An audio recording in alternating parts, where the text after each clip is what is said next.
Last lecture में हम लोग शायद लेंस पढ़ रहे थे ना, देखा था लेक्चर।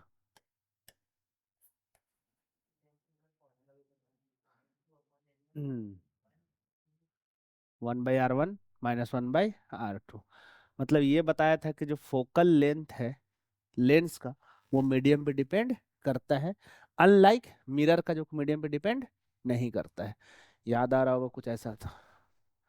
1/f बराबर μ21 -1 इंटू 1/r1 -1/r2। μ21 बेसिकली क्या है, μ2/μ1। ठीक है। μ2 किसका रिफ्रैक्टिव इंडेक्स होता है, ग्लास का जिससे लेंस बना है, और μ1 बाहर की मीडियम का। मोस्ट ऑफ द केस में μ1 क्या होगा, 1, क्योंकि बाहर का मीडियम क्या है, एयर। ठीक है। बट अगर बाहर का मीडियम बदल गया, अच्छा एक चीज और बताओ, जैसे तुम से अगर ये पूछा जाए, क्या कॉनकेव या सॉरी कॉन्वेक्स लेंस का, किसका, कॉन्वेक्स लेंस का जो फोकल लेंथ है, क्या नेगेटिव हो सकता है? हाँ, नहीं हो सकता है ना। फोकल लेंथ क्या होता है इसका, प्लस। मैं बोल रहा हूँ कि माइनस भी हो सकता है। नहीं, दो नहीं, हम लोग बात करते हैं सेकंड फोकस होता है ना, वो बिल्कुल ऐसा समझो।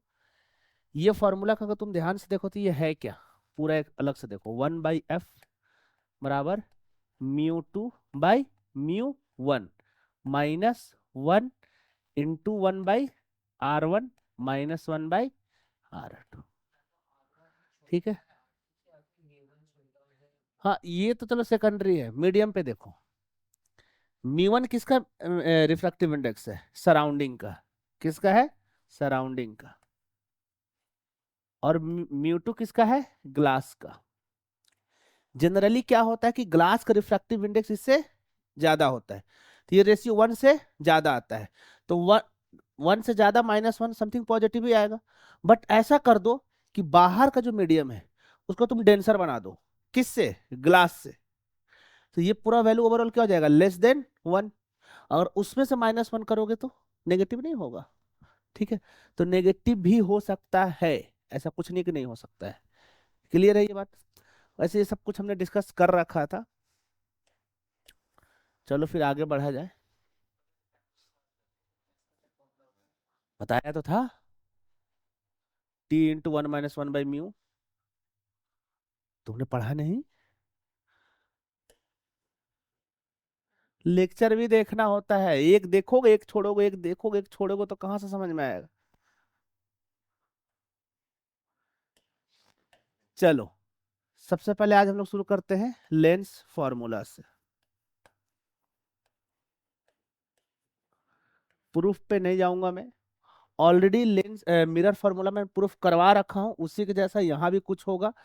तो हमारे पास इतना टाइम है नहीं, हम लोग सिंपली इसको, हाँ, उसका हर एक चीज का प्रूफ है फिजिक्स में, ऐसा नहीं है, कोई भी चीज ऐसा नहीं कि बस सपने में आया लिख दिया और उसको यूज कर रहे हैं। बट मैटर करता है कि तुमको उसका प्रूफ की जरूरत है या नहीं है। फिलहाल तुमको उसकी प्रूफ की जरूरत नहीं है। ठीक है। लेंस फॉर्मूला है क्या, 1/v -1/u बराबर 1/f। ठीक है। सेम, v का क्या मतलब हो गया, इमेज डिस्टेंस, u का क्या मतलब हो गया, ऑब्जेक्ट, और f क्या हो गया, फोकल लेंथ। ठीक है। तुम्हारे लिए जो f है, फोकल लेंथ, कॉन्वेक्स लेंस का हमेशा क्या होगा, पॉजिटिव,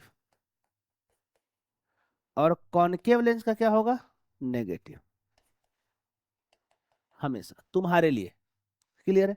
बट मैंने बोला कि ऐसा कुछ जरूरी नहीं है, वो मीडियम पे डिपेंड करता है। बट अगर तुमसे पूछा जाए कि लेंस हैविंग फोकल लेंथ +20, इसका मतलब कि वो लेंस कौन सा है, कॉन्वेक्स लेंस है। ठीक है। और बोला जाए कि लेंस विथ फोकल लेंथ -20, मतलब वो कॉनकेव लेंस है। क्लियर है यहाँ तक। साइन कन्वेंशन सेम जो तुम्हारा मिरर में था। ठीक है। एक बार मैं रिकॉल कर देता हूं। मान लो जैसे कि ये तुम्हारा लेंस है,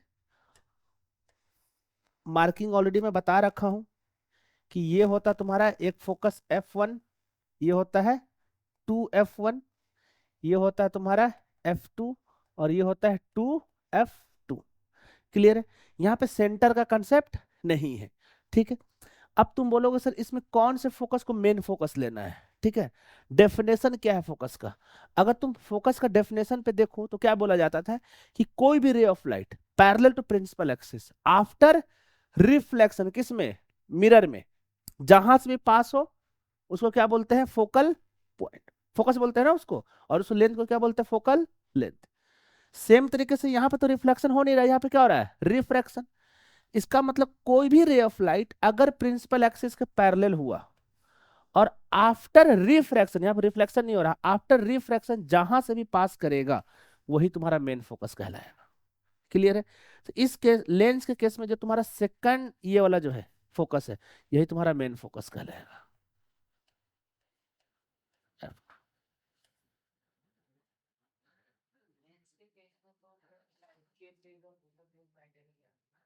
बिल्कुल करती है, पैराक्सियल ही लेना है हर जगह, तुमको पूरा कोर्स में ही पैराक्सियल है। ना लिए तो फिर वो नॉर्मल देखा जाएगा। ठीक है, तुम्हें ये भी बताया था मैं कि ये जो लेंस होता है वो कैसा होना चाहिए? थिन होना चाहिए, थिक लेंस नहीं पढ़ना है तुम्हें। क्लियर है? अच्छा, तो फिर फर्स्ट फोकस का क्या डेफिनेशन होगा?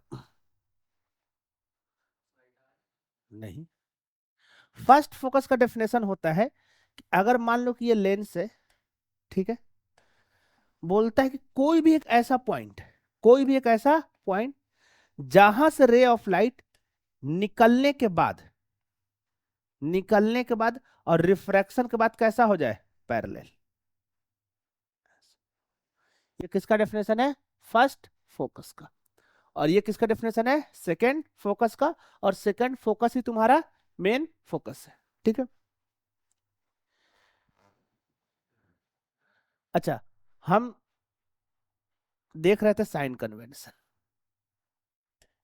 साइन कन्वेंशन में क्या होगा? देखो, मान लो कि एक ऑब्जेक्ट है यहाँ पे रखा हुआ है और मुझे इसका इमेज बनाना है, तो सबसे पहले क्या करो कि यहाँ से इंपॉर्टेंट रे ऑफ लाइट ड्रॉ करो। ये ऐसे गया। क्लियर है? अब देखो, ये ऑब्जेक्ट और ये क्या था? ऑप्टिकल सेंटर, अगर याद हो तो, जिसको हम लोग किससे डिनोट करते हैं? ओ से। जैसे कि मिरर में सारा डिस्टेंस कहां से मेजर करते थे हम लोग? पोल से।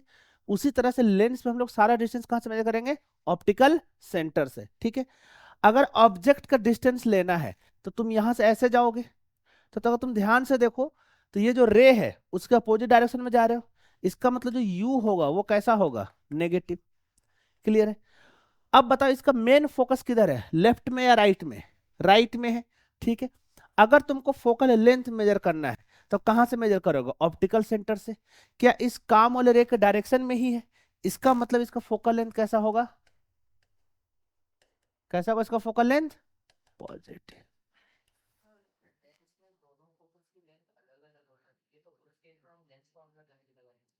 हम लोग मेन फोकस को लेकर लगाते हैं। ठीक है, क्लियर है यहां तक? हमने बोला ना कि जो हम भी फोकल लेंथ यूज कर रहे हैं वो कौन सा? सेकंड कॉन्वेक्स लेंस के केस में कौन सा है? Second focus. और वही हमारा क्या कहलाएगा? Main focus. ठीक है, जो साइन कन्वेंशन वहां था यही साइन कन्वेंशन यहाँ पे भी है। एक बार मैं इमेज फॉर्मेशन डाल लो, उसको रिकॉल कर देता हूँ। डालो image formation by convex lens. Just recall करता हूँ, ऑलरेडी तुम जानते हो इसको। ठीक है,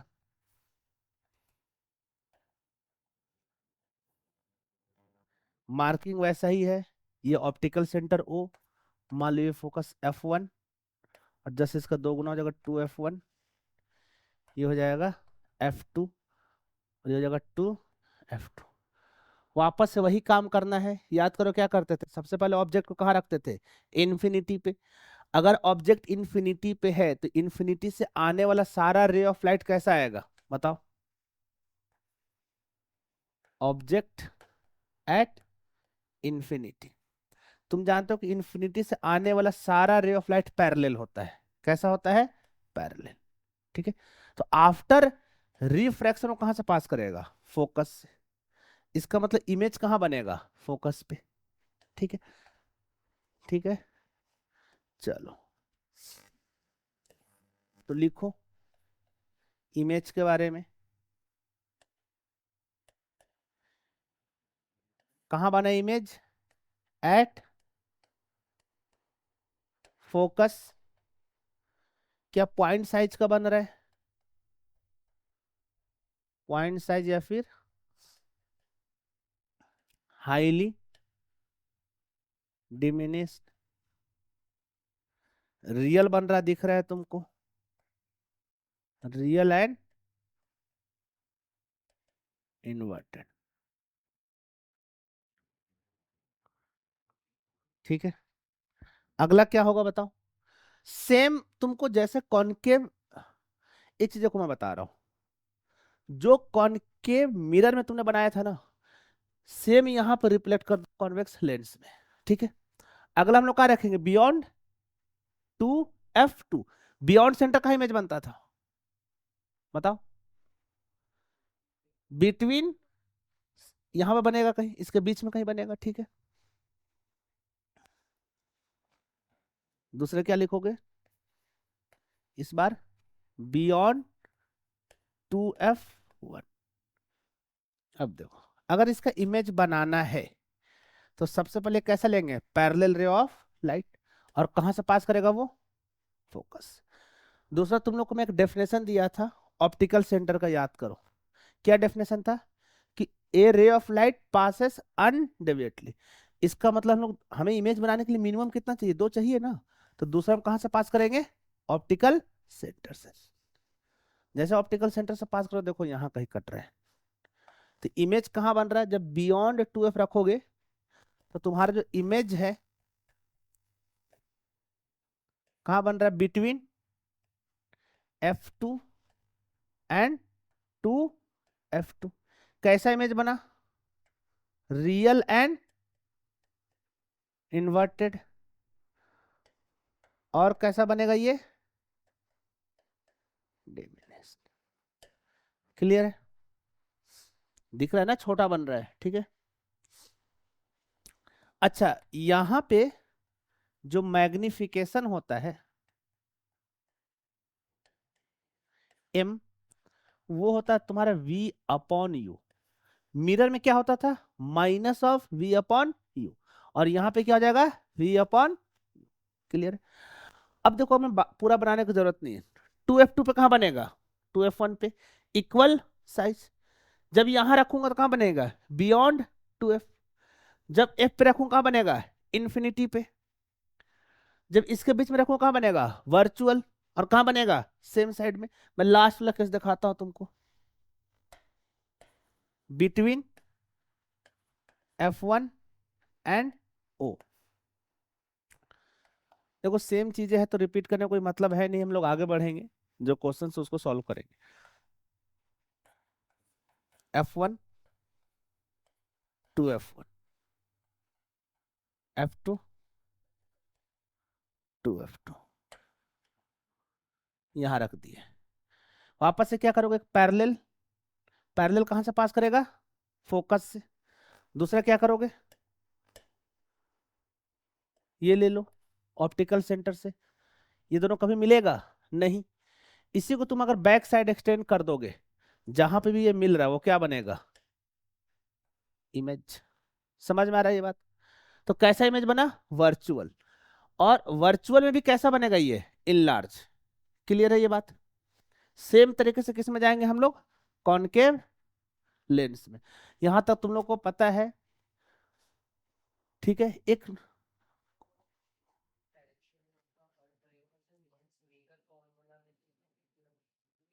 lens makeup formula is basically for determining the focal length. हम इमेज फॉर्म नहीं कर रहे उसमें। समझ में आ रहा है?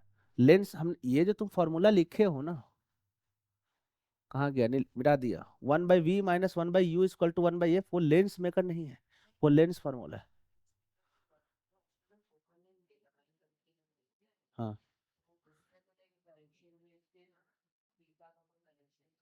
बिल्कुल है। तूने प्रूफ देखा उसका? तो फिर नहीं, जरूरत पड़ेगा, पहले एग्जाम के लिए कर लो, फिर पढ़ना ही है, अगले साल तो पूरा प्रूफ के साथ पढ़ोगे, क्या दी जा रहा है तुमको। जितना जरूरत है उतना मैं ऑलरेडी करवा रहा हूँ तुमको, ठीक है। चलो एक क्वेश्चन लिखो, एक क्वेश्चन से शुरू करते हैं।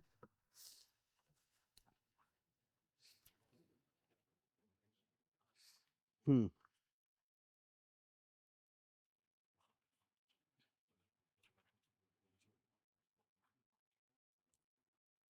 लिखो, एक convex lens of focal length, a convex lens of focal length 10 of focal length 20 centimeter. A convex lens of focal length 20 centimeter. An object is placed at a distance 10 centimeter. An object is placed at a distance of 10 centimeter from lens 1. From lens 1. A second lens, a second lens of focal length 10 centimeter. A second lens of focal length 10 centimeter is placed coaxially, नहीं नहीं, concave ही है, sorry हाँ convex ही है, convex of focal length 10 centimeter is placed coaxially to the right of lens 1, to the right of lens 1 at a distance 5 centimeter, at a distance 5 centimeter. Find the position of final image and its magnification. Find the position of final image and magnification. देखो मैं दिखा diagram, एक lens ये है, दूसरा lens ये है, ठीक है। इधर देख लो पहले क्वेश्चन, डायग्राम कैसे बनाओगे। ये हो गया को एक्सियली, का मतलब होता है कि एक ही प्रिंसिपल एक्सिस पे रखा हुआ है दोनों, ठीक है। सबसे पहले तो ये बताया कि इन दोनों के बीच का ये जो डिस्टेंस है ये है 5 सेंटीमीटर। इसका जो फोकल लेंथ है F1 वो है तुम्हारा 20 सेंटीमीटर। इसका जो फोकल लेंथ है F2 वो है तुम्हारा 10 सेंटीमीटर। इससे 10 सेंटीमीटर का दूरी पे एक ऑब्जेक्ट रखा हुआ मान लो, यहाँ पे ऐसे, ये डिस्टेंस कितना है 10 सेंटीमीटर। बताओ यहाँ पे कितने रिफ्रैक्शन होंगे, दो। सबसे पहले यहाँ से रिफ्रैक्शन होगा, इसका जो इमेज बनेगा वो हाँ पीछे बनेगा, बिल्कुल। हाँ बना, आसान है, बहुत इजी है। कितना आ रहा है, क्या फाइनल इमेज डिस्टेंस 50/3, हाँ सही है। मैग्निफिकेशन बताओ,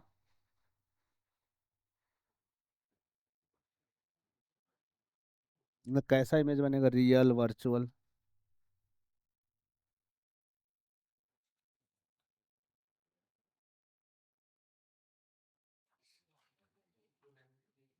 कितना है माइनस, हाँ मतलब कैसा बनेगा, वर्चुअल या रियल?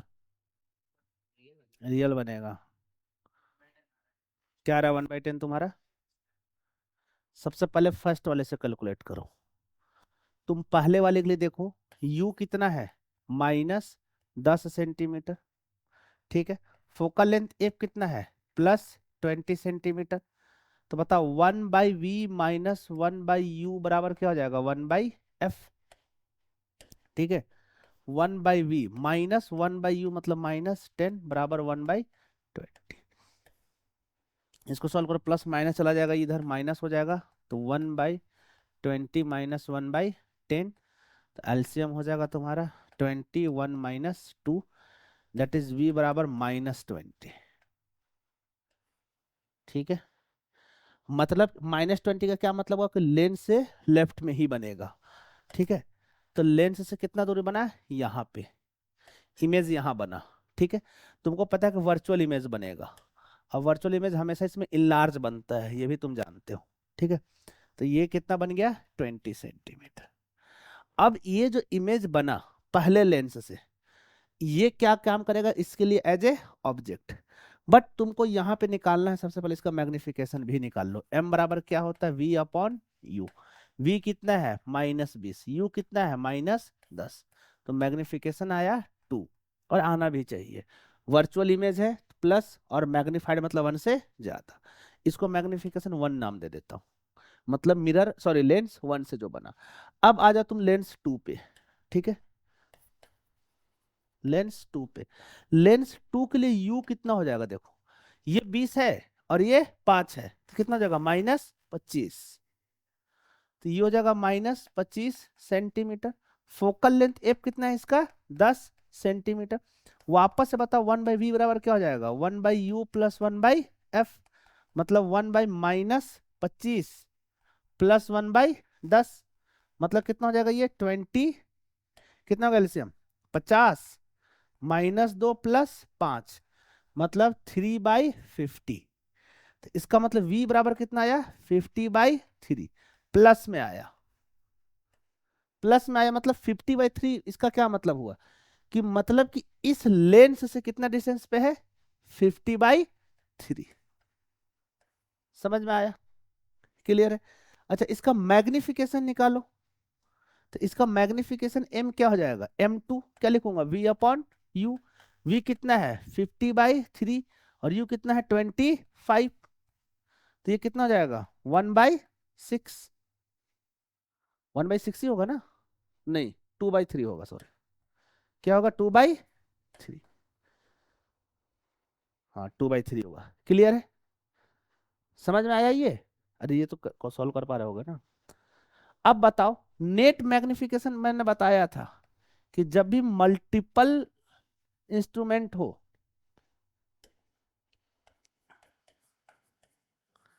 तो जो तुम्हारा नेट मैग्निफिकेशन होता है m, वो बेसिकली होता है m1 into m2 into m3 into so on, ठीक है। m1 कितना था 2, और m2 कितना आया। अच्छा एक चीज और, ये प्लस और ये माइनस है ना, तो ये माइनस आएगा। अरे ये तो प्लस में आया ना, और ये माइनस में, तो ये -2/3, तो 2 इंटू -2/3, तो मैग्निफिकेशन हो जाएगा -4/3। इतना आया था तुम्हारा।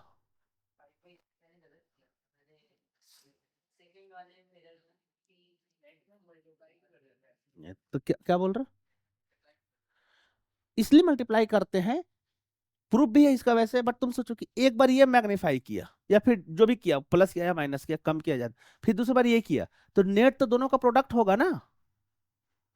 मान लो कि इसने आधा बढ़ा दिया, मतलब दो, मान लो कि इसने 2 गुना कर दिया, पहले 10 का था अब कितना हो गया 20, और इसने फर्दर इसको और 2 गुना बढ़ा दिया, तो 20 का कितना हो जाएगा 40। समझ में आ रहा है, तो m1 इंटू क्या करोगे m2, मान लो 3 है तो क्या कर देते इंटू m3। क्लियर है,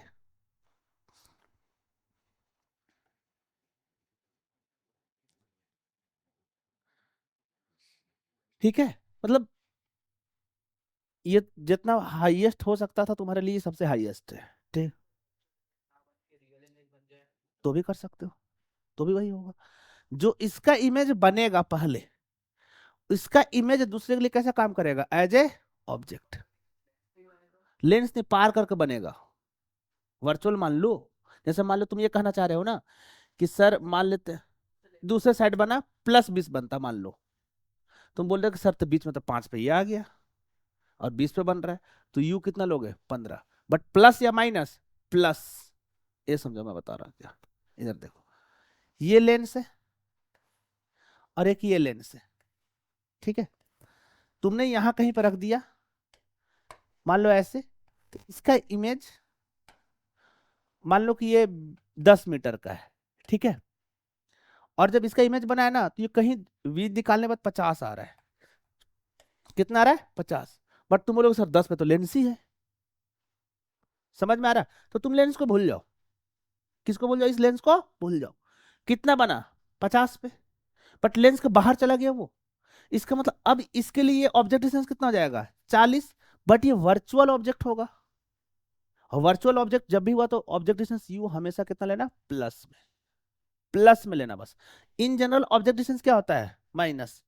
तुम अगर याद करो ऐसा केस कहाँ होता है, और जब तुम लोग वुमेन आइज में पढ़े होगे करेक्शन, हाइपरमेट्रोपिया, बायोपिया, प्रेस बायोपिया, सब का जो करेक्शन पढ़ते थे, तो उसमें क्या करते थे हम लोग, जैसे कि मान लो कि इंसान का ये बीमारी है, ठीक है, ये नॉर्मल आई लेंस है, ठीक है, नजदीक का देखना है उसको, बट वो देख नहीं पा रहा है, वो दूर का देखता है।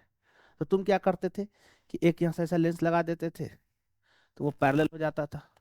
तो ये ऑब्जेक्ट फाइनली इमेज कहाँ बनाता है, पैरेलल पे जाके, ये बना वर्चुअल इमेज। अब ये जो इमेज बना, एक्चुअल जो लेंस उसके लिए कैसा काम करेगा, एज ए ऑब्जेक्ट, समझ में आ रहा है? तो ये जो ऑब्जेक्ट बना वर्चुअल बना ना, ठीक है, तो यहाँ पे u प्लस में ले लेंगे, क्लियर है तुम्हारा? हाँ, कोई दिक्कत नहीं है, ये जीरो डाल दो, अरे भाई जीरो डाल दो, रिफोकस हो जाएगा, उसमें क्या है, क्लियर है ये बात? अगला है तुम्हारा इमेज वेलोसिटी।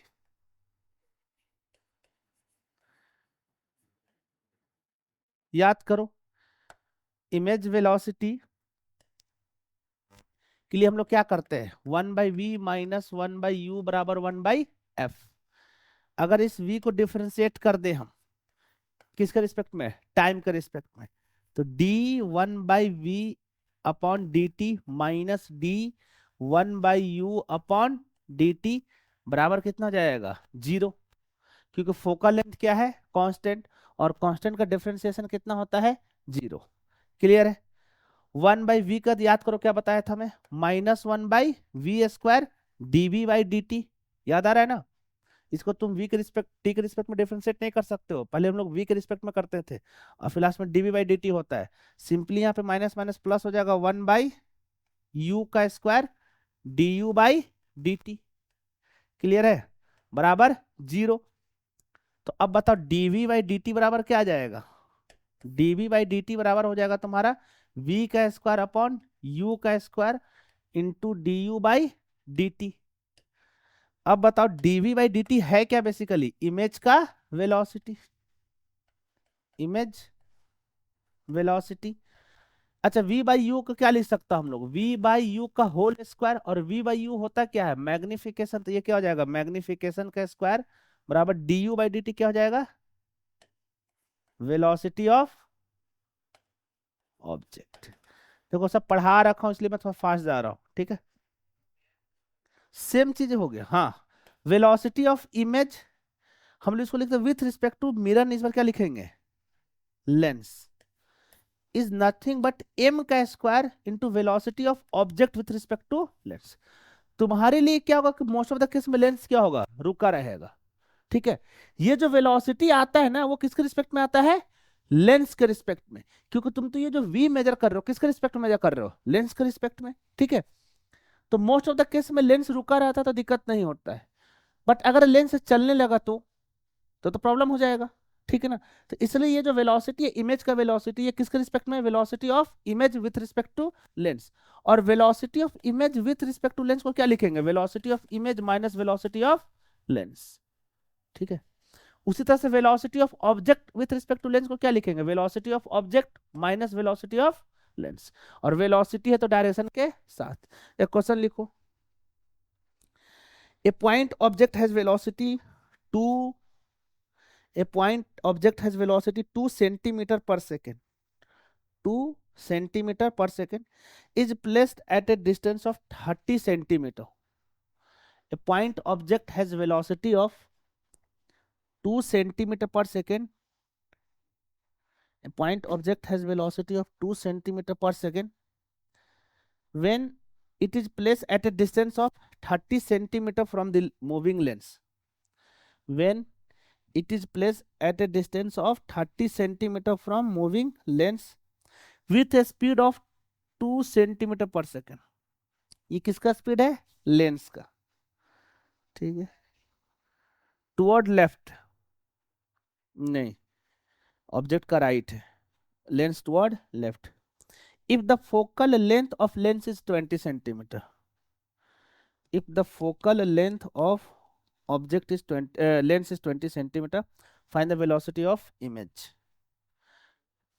प्लस दिया हुआ है भाई, ये लेंस है। देखो डायग्राम देख लो, लिख लियो, मैं डायग्राम में लिख देता हूँ। देखो डायग्राम में ये बोला कि ये जो लेंस है ना, लेंस इधर जा रहा है और ऑब्जेक्ट इधर जा रहा है। लेंस का कितना वेलोसिटी दिया, वेलोसिटी ऑफ लेंस 2 सेंटीमीटर पर सेकेंड, और वेलोसिटी ऑफ ऑब्जेक्ट कितना दिया हूं मैं, 10 है, कितना है, 2 ही है, 2 सेंटीमीटर पर सेकेंड। और इस मोमेंट पे इसका डिस्टेंस कितना है, 30 सेंटीमीटर, और जो फोकल लेंथ है वो कितना है, 10, 10 सेंटीमीटर। तुमको बताना है फाइन वेलोसिटी ऑफ इमेज। बहुत ही आसान है।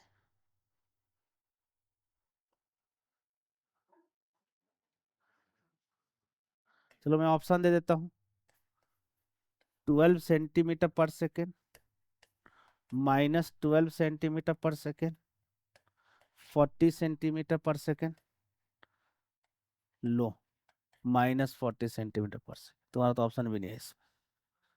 ऑप्शन डी कैलकुलेट कर दो क्या, 18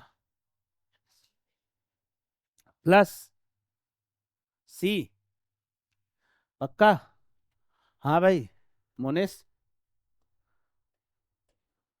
बहुत आसान है यार। सबसे पहले तो तुमको यहाँ पर कैलकुलेट करके क्या निकालना होगा, वी। वी बताओ कितना आया, लेंस फॉर्मूला यूज करो।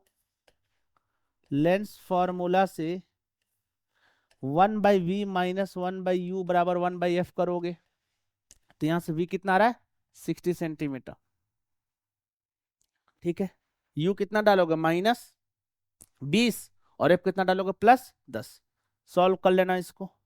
Velocity of image with respect to lens बराबर क्या होता है, m का square into velocity of object with respect to lens. बता v आ गया, u पता है, m क्या होता है, v/u, मतलब 60/20 का होल स्क्वायर। कितना जाएगा, 16, 16 होगा ना, नहीं, ये कितना आ रहा है, 60 आ रहा है ना, ये भाई तुम पे मतलब भरोसा नहीं किया, चलो वी में निकाल लेता हूँ। 1/v - 1/u = 1/f, 1/v - -1/20 = 1/10, तो 1/v हो जाएगा 1/10 - 1/20। अच्छा 30 है ये, तो 30 कर दो, ये भी 30 कर दो, 3 हो जाएगा। तुमने ही तो बोला, मैंने पूछा कितना है। नहीं नहीं 20 है। तुम दोनों भरोसे के लायक नहीं हो यार, आधा आधा सही बताता है, आधा गल। हट, ये हो गया 20, तो 1 बाई जो v माइनस, ये हो जाएगा 1/20 - 1/30, हाँ 60 आएगा, सही है। तो 60/30 है ये, दो दो का स्क्वायर कितना हो जाएगा, 4, तो मैग्निफिकेशन का स्क्वायर कितना आ गया, 4। हम क्या लिखेंगे, velocity of image with respect to lens बराबर 4 time of velocity of object with respect to lens. Velocity of image with respect to lens क्या लिखूंगा, velocity of image minus velocity of lens बराबर 4 into velocity of object minus velocity of lens. हमें क्या निकालना है, velocity of image, तो velocity of image बराबर क्या हो जाएगा, 4 इंटू वेलोसिटी ऑफ ऑब्जेक्ट -4, और ये प्लस जगह क्या जाएगा, -3 वेलोसिटी ऑफ लेंस, यही हो जाएगा ना। तो 4 इंटू वेलोसिटी ऑफ ऑब्जेक्ट कितना है, 2, -3 इंटू वेलोसिटी ऑफ इमेज कितना, -2। -2 क्यों लिया, क्योंकि किधर जा रही है, लेफ्ट में, तो 12, 8 और 6 कितना हो जाएगा, 14 सेंटीमीटर पर सेकेंड, प्लस में आया, मतलब इमेज किधर जाएगा, राइट की ओर। क्लियर है ये, भाई ये तुम लोग गलत कर रहा है।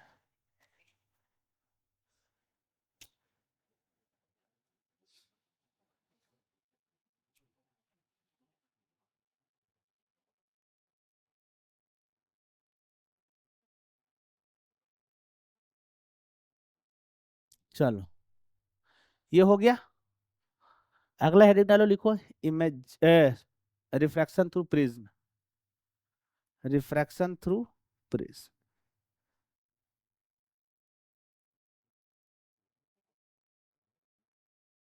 लिखो रिफ्रैक्शन थ्रू प्रिज्म।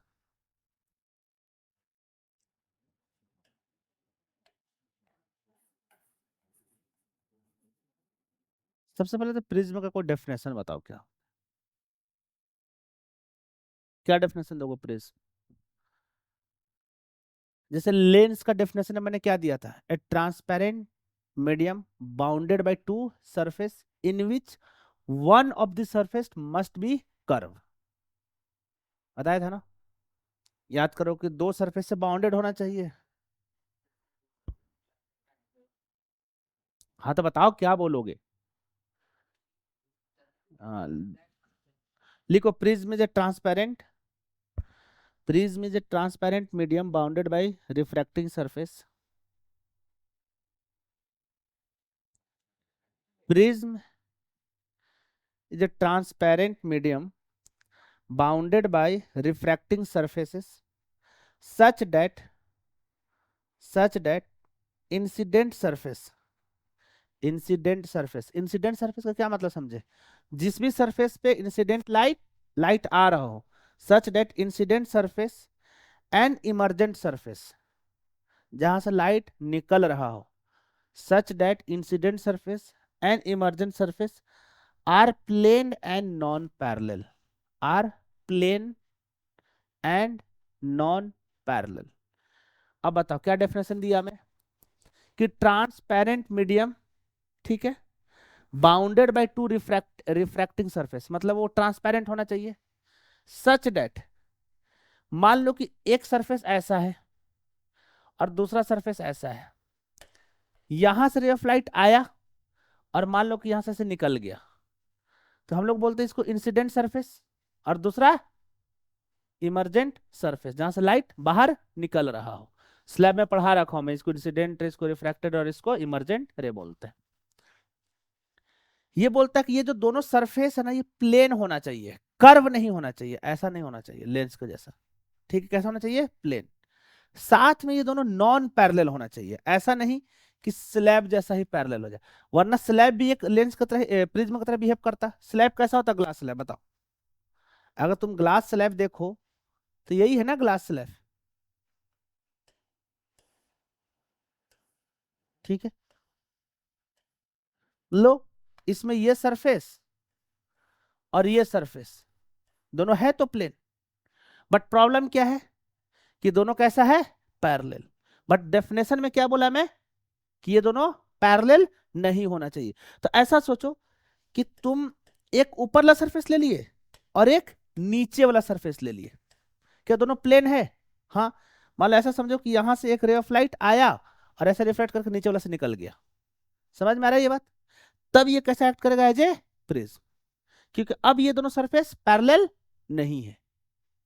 तो दो रिफ्रैक्टिंग सरफेस होना चाहिए, जिसमें से एक तुम्हारा, सॉरी, जिसमें से दोनों क्या होना चाहिए? प्लेन, और दोनों कैसा होना चाहिए? Non parallel. पैरेलल होगा तो प्रॉब्लम हो जाएगा, क्लियर है? चलो, अब देखो प्रिज्म में जनरली क्या होता है, तीन रेक्टेंगुलर होता है सरफे फेस और दो ट्रायंगुलर होता है। प्रिज्म देखे होना कैसा होता है, ठीक है? ऐसा होता है कुछ, देखो मैं बता भी दे रहा हूँ, ये एक मान लो ऐसा है और दूसरा ये ऐसा है, ये देखो,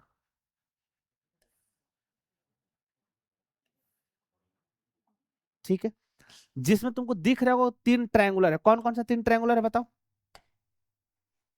सॉरी, दो ट्रायंगुलर है, एक ये और एक ये, बाकी तीन कैसा है? रिक्टेंगुलर। देखो, एक ये और एक अंदर वाला और एक बाहर वाला, क्लियर है? हम जब भी डायग्राम बनाएंगे तो इसका फ्रंट भी बनाएंगे, क्लियर है ये बात? हमेशा बार बार ऐसा बना के दिखाऊंगा नहीं मैं, क्लियर? तो तुमको समझना है ये प्रिज्म ऐसा है कुछ, क्लियर है? तो हम तुमको मोस्ट ऑफ द केस में डायरेक्ट ऐसा बना देंगे, तो तुमको समझना है इसके अंदर पूरा ऐसे गया हुआ है, जिसमें से दो सरफेस ऐसा और एक सरफेस ऐसा है, क्लियर है ये बात? और हम बाद में इसमें रिफ्रैक्शन देखेंगे, ठीक है।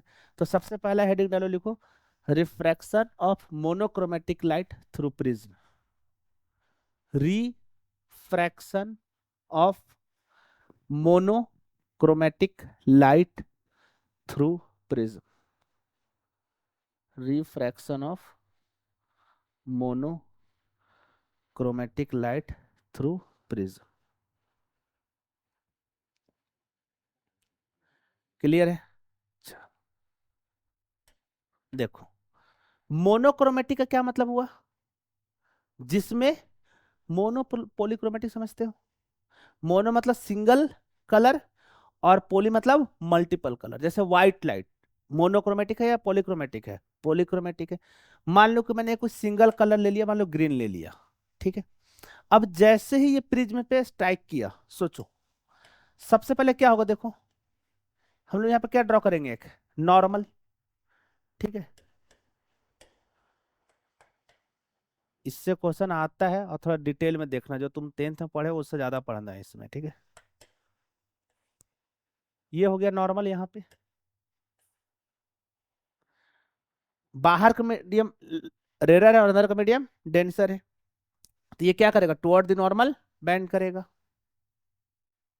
मान लो ऐसे बेंड किया, फिर फर्दर हम यहाँ पे क्या ड्रॉ करेंगे, एक नॉर्मल।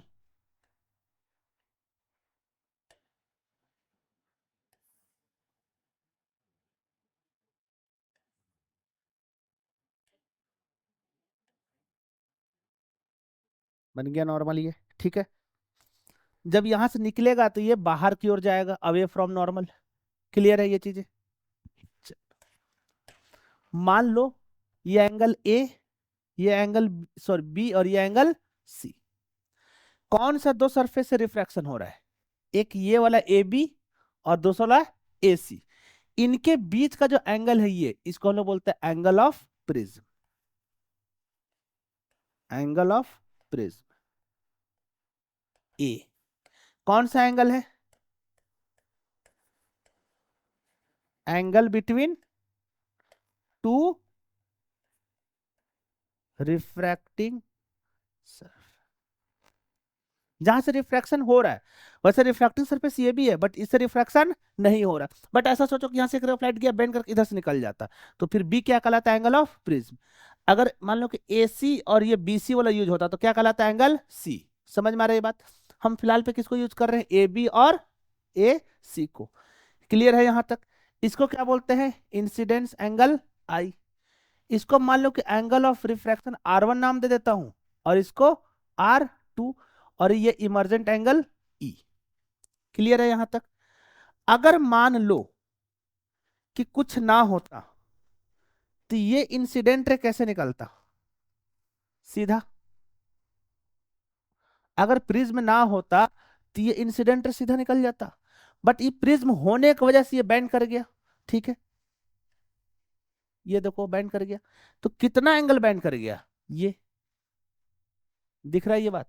इसी को हम लोग बोलते हैं एंगल ऑफ डेविएशन।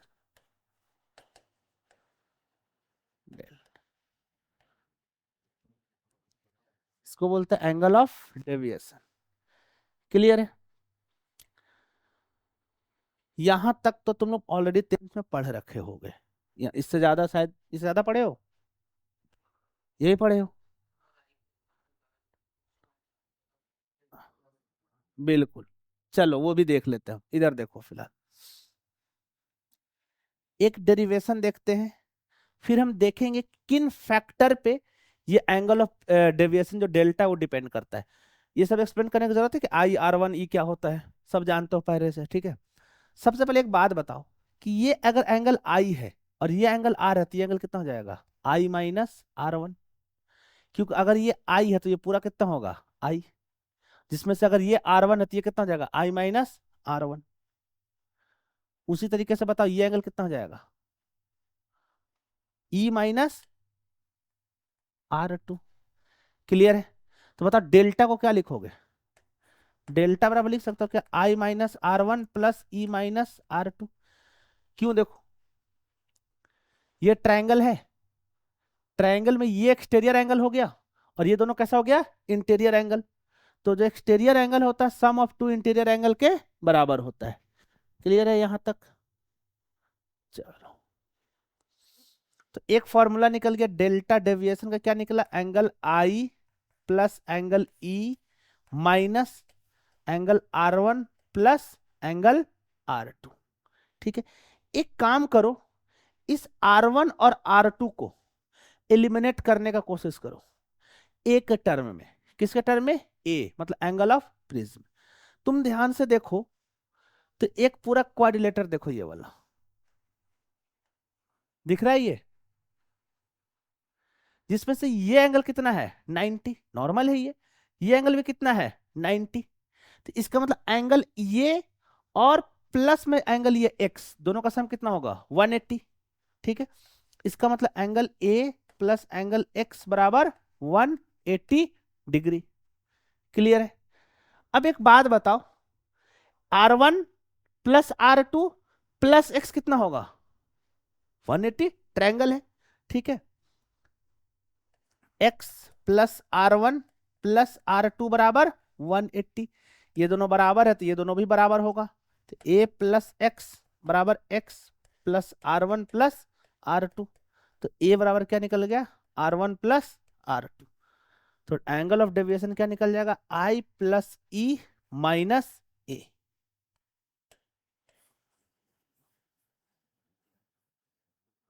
ये बना,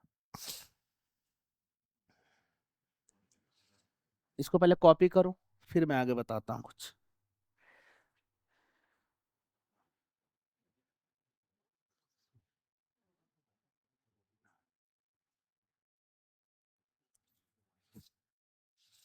हम्म,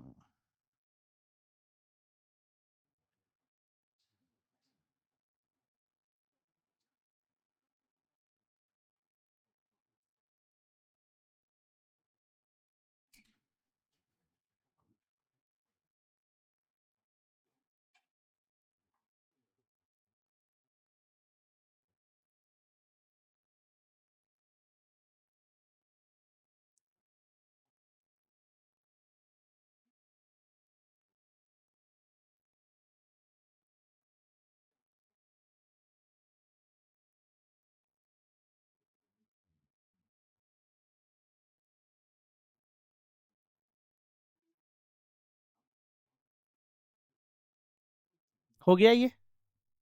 चलो इधर देखो, अब तुम बताओ factor on which angle of deviation depend, सबसे इंपॉर्टेंट चीज,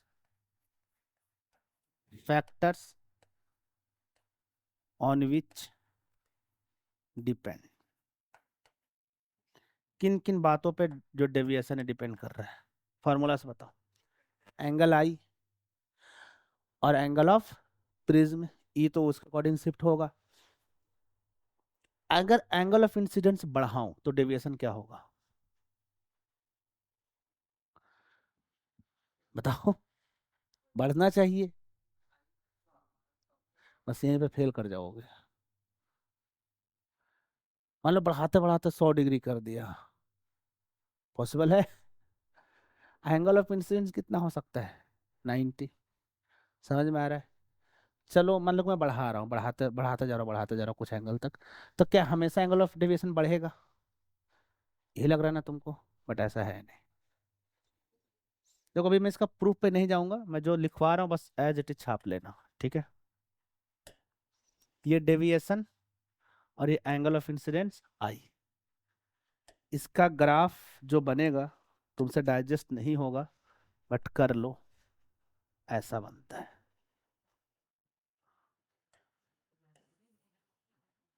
ऐसा देखो क्या हो रहा है, पहले अगर एंगल ऑफ इंसिडेंस बढ़ाओगे तो डेविएशन घटेगा, घटते घटते एक पॉइंट पे क्या हो जाएगा? मिनिमम।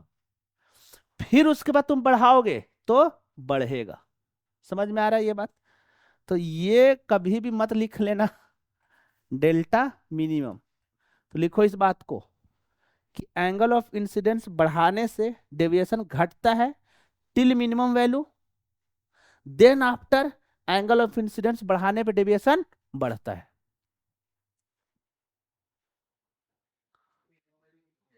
हाँ वो भी हम बात करेंगे, लिखो पहले।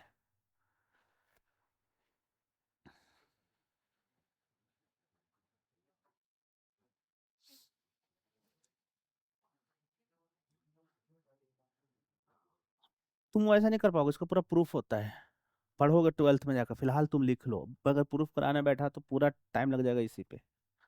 ठीक है, तुम्हें सिंपली बस ये याद रखना है। तो ऐसे प्रूफ हो गया, वो नहीं जानना है अभी, ठीक है। तुम इस बात को नोट कर लो बस कि पहले एंगल ऑफ इंसिडेंट बढ़ाने से डेविएशन घटेगा, घटते घटते एक मिनिमम कंडीशन पे आएगा। अच्छा, मिनिमम पे कंडीशन क्या, ये भी मैं बता देता हूं। जब मिनिमम होगा ना, उस वक्त एंगल आई बराबर एंगल ई होगा और एंगल R1 बराबर R2 होगा। जब ये दोनों बराबर होगा तब वो जो डेविएशन होगा वो कैसा होगा, मिनिमम। तो एट मिनिमम डेविएशन, क्वेश्चन तुमसे पूछ सकता है कि at minimum deviation angle of incidence is equal to angle of emergent. सही है, सही है। और एक ही कोई एंगल होगा ना भाई, अब जिसके लिए होगा तुम बोल जाओ, अलग अलग मटेरियल पे डिपेंड करता हो, ठीक है। तो लिखो at minimum deviation, at minimum deviation angle of incidence, angle of incidence is equal to angle of emergence. अब बताओ कितना होगा मिनिमम डेविएशन, फिर यहां से बताओ क्या लिख सकते हो, डेल्टा मिनिमम 2i - a।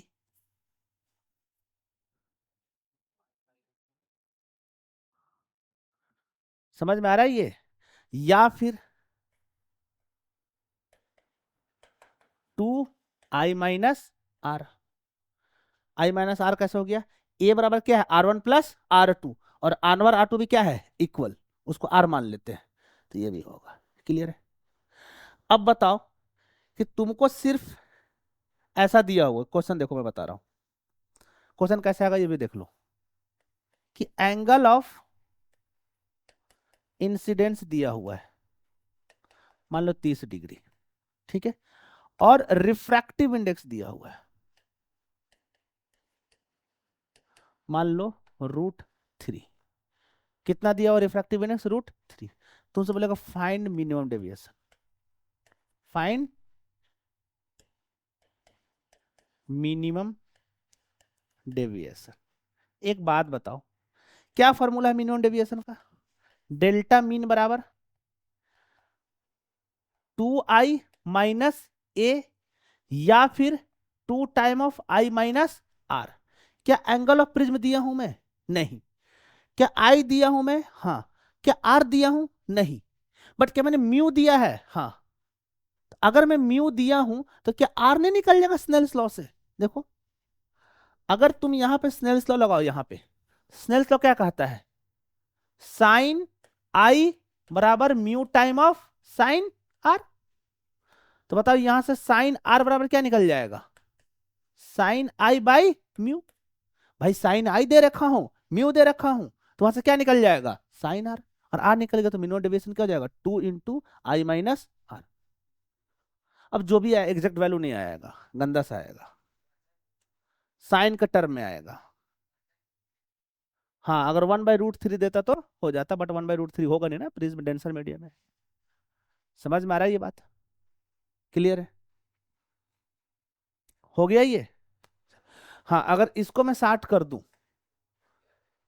ठीक है, अगर मान लो इसको 60 कर दूं, तो यहाँ पे तुम सॉल्व करके देखो क्या लिखूंगा, साइन 60 बराबर √3 साइन आर। साइन 60 कितना होता है, √3/2 बराबर √3 × साइन आर। तो बताओ आर बराबर कितना हो जाएगा, 30 डिग्री। ठीक है, अगर आर 30 आ गया तो डेल्टा मिनिमम कितना होता है, 2 × i - r, मतलब 2 × 60 - 30, दैट इज 60 डिग्री। समझ में आया, डेटा तुम्हें सही दिया जाएगा, बकाओ मत, प्रोसेस समझो। अगर एंगल ऑफ प्रिज्म ही दे देता, ऐसा दे देता कि इफ रे ऑफ लाइट, लिखो क्वेश्चन लिखो, इफ रे ऑफ लाइट इंसिडेंट नॉर्मली,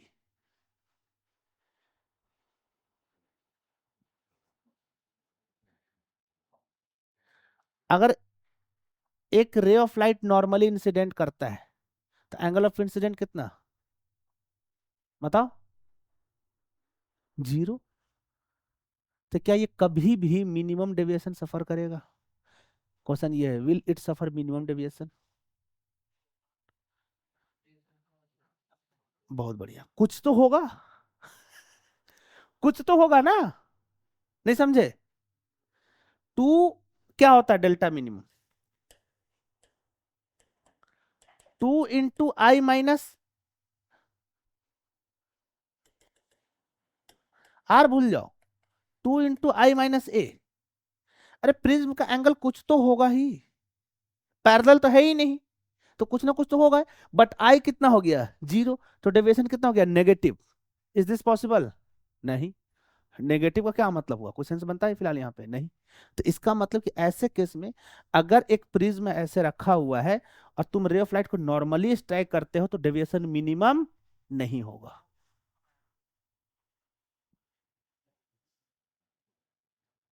नहीं समझे? अगर नॉर्मली स्ट्राइक करता हो तो डेविएशन मिनिमम नहीं होगा, तो फिर होगा कितना ये निकालो। मिनिमम तो नहीं होगा, मैं समझ में आ गया, बट कितना होगा निकालो। Find angle of deviation when, find angle of deviation when incident ray strike normal to the prism.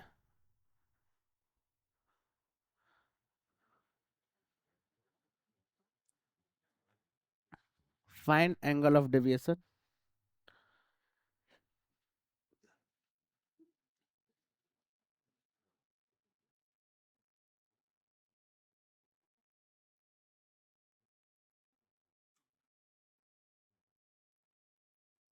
आसान है, बहुत बेसिक सा है। अरे एक प्रिज्म बनाओ। हाँ, ठीक है। अब मान लो कि प्रिज्म पे ये नॉर्मली गिर रहा है, नॉर्मली गिरा। भाई अगर नॉर्मली गिरा तो यहां तक तो ये नॉर्मली ही जाएगा, ऐसे ही जाएगा, क्योंकि अगर एंगल आई जीरो तो एंगल आर भी जीरो। फिर तुम यहाँ पे क्या बनाओगे? एक नॉर्मल ड्रॉ करो, ये नॉर्मल हो गया। अब इसके वजह से ये देखो, ये हो गया एंगल ऑफ इंसिडेंस, तो ये क्या जाएगा? अवे फ्रॉम नॉर्मल जाएगा, ठीक है। बट अगर कुछ नहीं होता तो ये कैसा जाता? सीधा। तो इसका मतलब डेविएशन कौन सा हुआ? ये वाला। तुमको यही निकालना है। क्लियर है ये बात? समझ में आया? अच्छा, ये एंगल कितना है? ई, ठीक है। यहाँ पे आई जीरो हो गया और आर वन भी जीरो हो गया। क्लियर है? और ये एंगल कितना है? R two. तो बताओ डेविएशन कितना हो जाएगा? ई माइनस आर। क्या आर टू निकल सकता है? बिल्कुल, अगर ई दिया हुआ है तो कैसे लगाओगे? एन साइन आर टू बराबर साइन ई। स्नेल्स तो लगा दिया यहां से। तो आर टू बराबर क्या हो जाएगा? Sine inverse sine E by n. डाल दो यहाँ पे। तो डेल्टा मिनिमम क्या हो जाएगा? ई minus sine inverse sine E by N. Solve कर सकते हो जो भी आए पहले। क्लियर है ये बात?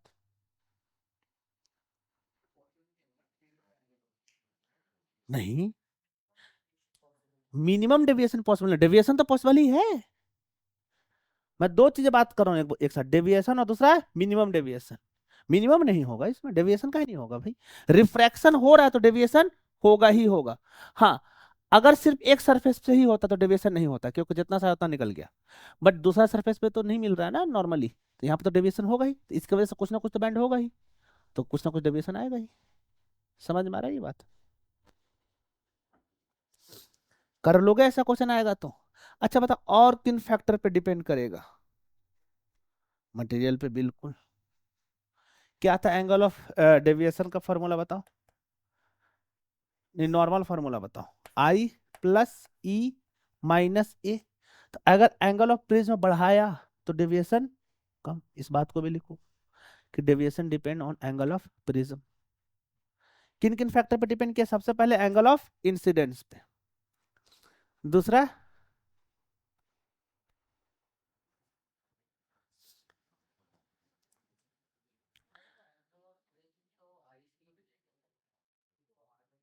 नहीं, एंगल और प्रिज्म तो फिक्स है ना, प्रिज्म तो फिक्स है भाई, हर चीज को तुम ऐसा मत रिलेट कर दो।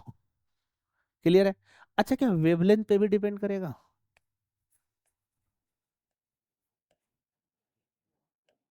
बताओ, पढ़ा रखा था। वायलेट कलर का वेवलेंथ सबसे कम, तो उसका रिफ्रैक्टिव इंडेक्स सबसे ज्यादा, तो सबसे ज्यादा कौन डिबेट करेगा? वायलेट। इस बात को भी लिखो, वेवलेंथ पे भी डिपेंड करता है।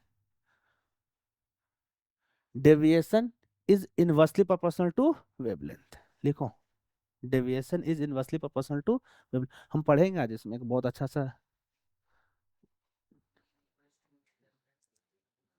ये तुम जो पढ़ रहे हो ना, एक रेले करके साइंटिस्ट अभी स्कैटरिंग पढ़ेंगे ना, उसमें बताऊंगा मैं। स्कैटरिंग पढ़ते थे ना, तो पढ़ा होगा ना कि व्हाइट लाइट आता है तो उसमें से जैसे एटमॉस्फेयर पे आता है तो स्काई ब्लू क्यों दिखता है? क्योंकि जब भी एटमॉस्फेयर है वो लाइट को स्कैटर करता है ना? स्कैटर करने का भी तरीका होता है, क्यों स्कैटर करता है पढ़ेंगे, टेंशन मत लो। यहाँ तक क्लियर है? अगला हेडिंग डालो, dispersion of light, dispersion of white light through prism, dispersion of white light through prism, dispersion of white light through prism।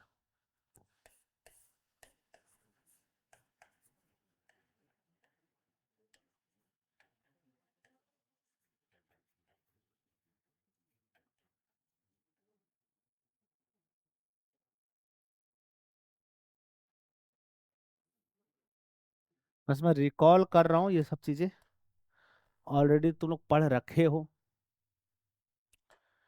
अच्छा, एक चीज याद रखना कि अगर मोनोक्रोमेटिक लाइट होता था तो एक लाइट आया, टकराया, टकराने के बाद बैंड करता था, फिर फर्दर फिर बैंड करता था।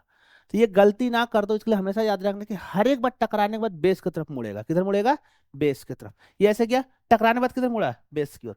फिर यहाँ टकराने के बाद किधर मुड़ा? बेस की ओर। याद रखना इस बात को, हाँ तो बहुत बार ऐसे करके फिर ऐसे बना दोगे, तो ये तुम यहाँ तो बेस मोड़ दिए पर यहाँ बेस नहीं मोड़े, या फिर तुम ऐसा कर दोगे, ऐसे गया और ऐसे मोड़ दोगे और फिर ऐसे मोड़ दोगे, ये गलत है। हमेशा किधर मुड़ेगा? Along base. ये जल्दी के लिए है, वरना तो तुम नॉर्मल बनाकर देख ही लोगे किधर मुड़ रहा है। क्लियर है? व्हाइट लाइट पे आ जाओ। मैंने बताया था कि अगर एक व्हाइट लाइट यहाँ पे आता है, ठीक है, व्हाइट लाइट जैसे यहाँ पे स्ट्राइक करेगा इस सरफेस पे, तो व्हाइट लाइट बना हुआ 7 कलर से, VIBGYOR, और हर एक कलर का वेवलेंथ अलग है। तो हर एक कलर का वेवलेंथ अलग है, तो हर एक कलर का रिफ्रैक्टिव इंडेक्स भी अलग है। बताया था तुम लोग को, रिफ्रैक्टिव इंडेक्स याद करो।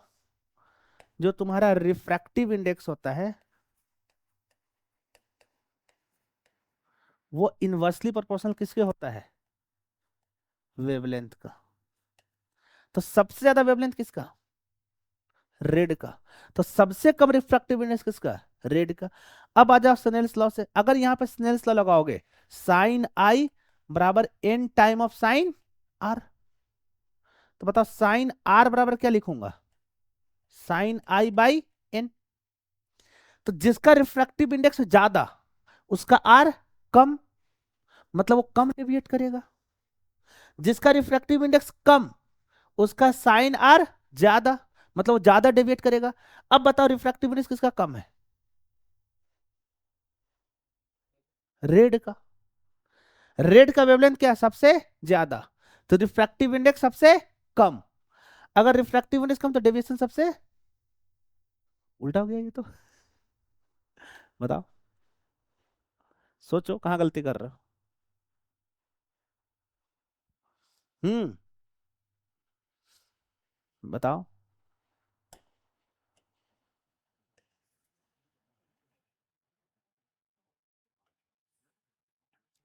जैसे ही देखो, यहाँ देखो, जैसे व्हाइट लाइट आया, ना ना ऐसा कुछ, जैसे यहाँ पे व्हाइट लाइट आया, 7 कलर, सातों का वेवलेंथ अलग अलग है, तो यहाँ पे सातों बट जाएगा।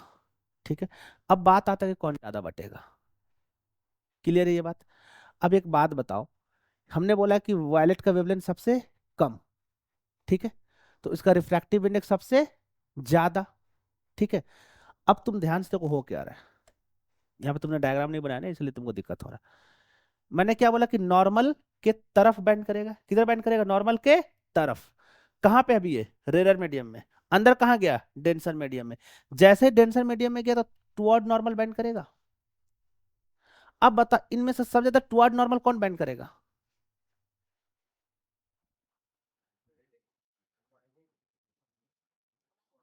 वायलेट करेगा भाई। क्यों बेंड करेगा वायलेट? क्योंकि वायलेट का रिफ्रैक्टिव इंडेक्स सबसे ज्यादा है। तो एक बात बताओ, ऐसा समझो, मान लो कुछ नहीं होता तो व्हाइट लाइट निकल गया ऐसे, ठीक है, बट ये डेविएट करेगा, ठीक है। डेविएट कौन करेगा, सबसे नीचे कौन जाएगा, सबसे एंगल ऑफ रिफ्रैक्शन सबसे कम किसका होगा, वायलेट का, और सबसे ज्यादा किसका होगा, रेड का। समझ में आ रहा है ये बात?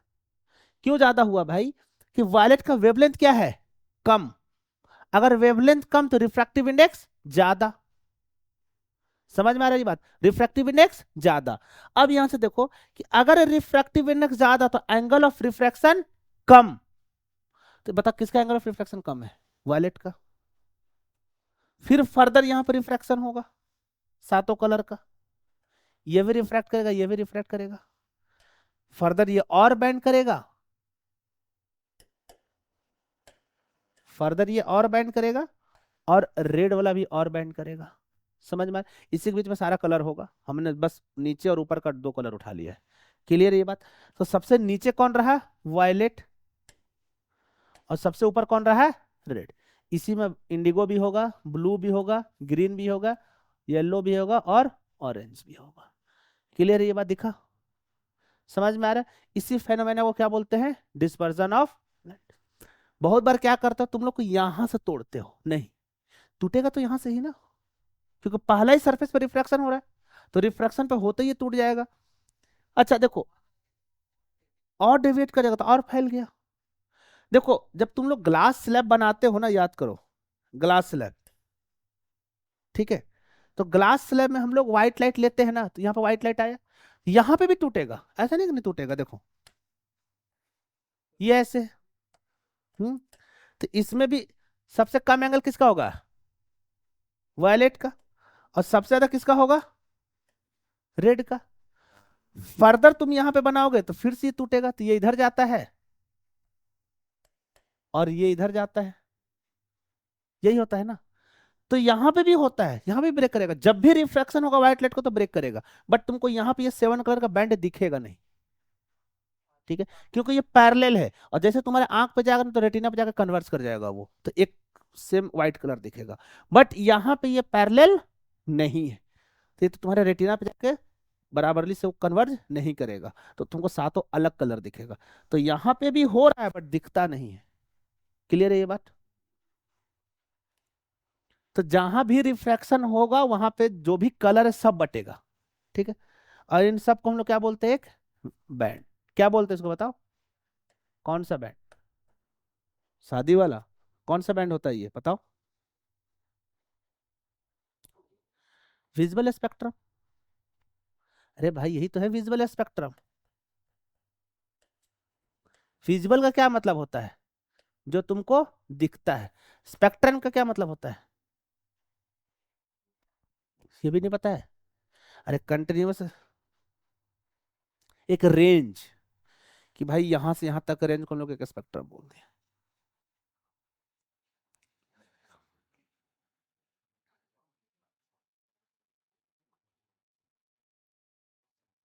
अच्छा, ये सब चीजें तुम पढ़ रखो, बस मैं एक बार रिकॉल किया हूँ। तो इसमें तुमको बस इतना याद रखना कि सबसे नीचे कौन होता है, वायलेट, और सबसे ऊपर कौन होता है, रेड। क्लियर है यहां तक? अगला हेडिंग डालो, लिखो रेनबो, रेनबो।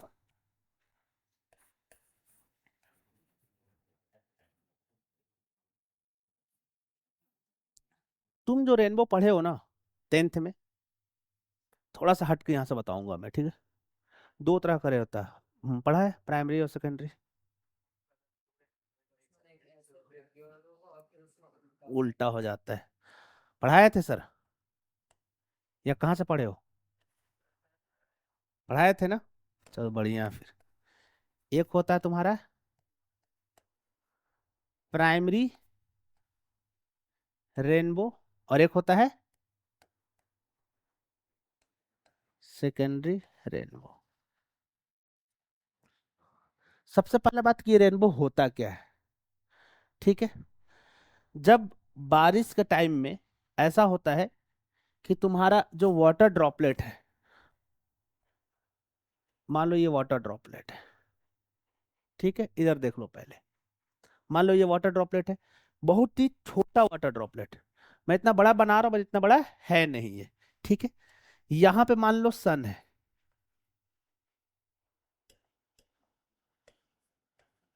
यहाँ पे सन है, ऐसा सन,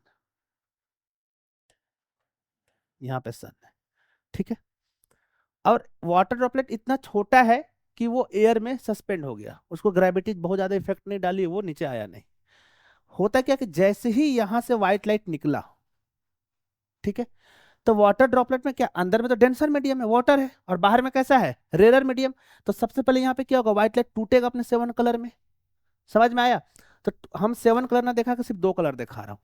सबसे नीचे कौन टूट के जाएगा, वायलेट, और सबसे ऊपर कौन जाएगा, रेड। ठीक है, समझ में आया यहाँ पे। तो सबसे पहला फेज में यहाँ पे क्या हुआ, डिस्पर्जन। क्या हुआ, डिस्पर्जन। ठीक है, अब तुम एनसीईआरटी को भूल जाओ। एनसीईआरटी बोलता है कि यहाँ पे इंटरनल रिफ्लेक्शन होता है, बट मैं क्या बोल रहा हूँ यहाँ पे फर्दर क्या होगा, टोटल इंटरनल रिफ्लेक्शन, जो कि मैं पढ़ा रखा हूँ तुम लोग को। टोटल इंटरनल रिफ्लेक्शन पता है ना, TIR। बाहर का अंदर का मीडियम कैसा है, डेंसर, बाहर का मीडियम कैसा है, रेरर। तो जब भी लाइट डेंसर से रेरर में जाती है तो चांस होता है कि वहां पे टोटल इंटरनल रिफ्लेक्शन हो जाए। याद करो, मैं बताया था। हाँ, तो जरूरत नहीं है ना कि हर वाटर ड्रॉपलेट से रेनबो बनेगा ही। जो कर रहा है वो बनाएगा, जो नहीं कर रहा वो नहीं बनाएगा। टोटल इंटरनल बोलते हैं एक्चुअली इसको। टोटल इंटरनल रिफ्लेक्शन में क्या होता है, देखो यहाँ पे ये आया, अगर रिफ्रैक्शन होता तो बाहर निकल जाता, बट जैसे जैसे एंगल बढ़ता तो ये ग्रैच कर जाता सरफेस पे, उसके बाद बढ़ा होगा तो रिफ्रैक्शन नहीं होगा, क्या होगा, रिफ्लेक्शन। क्लियर ये बात। सेम चीज यहाँ पे होता है, देखो बहुत सारा बुक बहुत तरीका की चीजें लिखता है, ये सब रिसर्च का चीज है। अगर तुम इंटरनल रिफ्लेक्शन भी लिखते हो तो कोई बात नहीं है, ठीक है, बट तुम टोटल इंटरनल रिफ्लेक्शन भी लिखते हो तो कोई बात नहीं है। बट अगर तुम बोर्ड में देते हो तो तुमको वहां पे इंटरनल रिफ्लेक्शन ही लिखना है, क्योंकि तुम्हारे सिलेबस में टोटल इंटरनल रिफ्लेक्शन नहीं है, बट तुमको बोर्ड देना नहीं है यहाँ पढ़ के। समझ में आ रहा है। तो यहाँ पे टोटल इंटरनल रिफ्लेक्शन होगा तो क्या हो गया, ये यहाँ से बैंड करेगा, ठीक है, सेम एंगल पे ये भी ऐसे बैंड करेगा। समझ में आया। यहाँ पे लॉज ऑफ रिफ्लेक्शन लगेगा, ठीक है। फर्दर क्या होगा यहाँ पे फर्दर क्या हो जाएगा, रिफ्रैक्शन। समझ में आया ये बात। अगर यहां से किसी का आंख देखता है तो मुझे क्या लगेगा, ये दोनों लाइट कहां से आ रहा है, वहां से, बाहर से। समझ में आ रहा है। तो मुझे ये पूरा लाइट कहां दिखेगा, ऐसे बाहर से आता हुआ। तो मुझे यहाँ पे, अच्छा, और यहाँ पे सातों कलर दिखेगा क्योंकि पैरेलल तो है नहीं, तो मुझे यहाँ पे सातों कलर दिखेगा, और यही 7 कलर का मिक्सर को क्या बोलते हैं हम लोग, रेड। ठीक है ना। हाँ, सेकेंडरी बता रहा हूं, पहले ये लिखो, ये प्राइमरी है, लिखो पहले, लिखो इसको, फिर भी बता रहा हूँ। In primary rainbow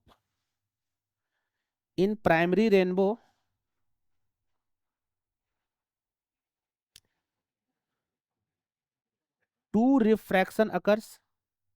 basically refraction, देखो डिस्पर्जन भी एक तरह से रिफ्रैक्शन ही है ना, ठीक है, और ये भी क्या है, रिफ्रैक्शन। तो कितने रिफ्रैक्शन हुए, 2, और TIR कितना हुआ है, 1। तो लिखो, इन primary rainbow 2 refraction and 1 TIR occurs,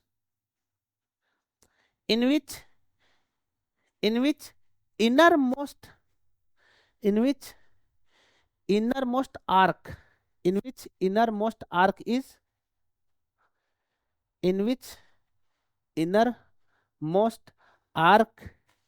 is violet and the outermost arc is red। देखो, कुछ खास फर्क नहीं है, बताता हूं अभी। देखो, जब भी ऐसा होगा, ठीक है, तो जब भी ऐसा होगा, देखो मेरे पास यहाँ पे डॉटेड है नहीं तो मैं सीधा बना दे रहा हूँ, ठीक है, तुम लोग डॉटेड बना लेना। ये ऐसा जाएगा इनर, ठीक है, और ये ऐसे जाएगा यहाँ। तो जब बैंड दिखेगा तो इनर में क्या दिखेगा तुमको, वायलेट, और सबसे टॉप में क्या दिखेगा, रेड, ठीक है।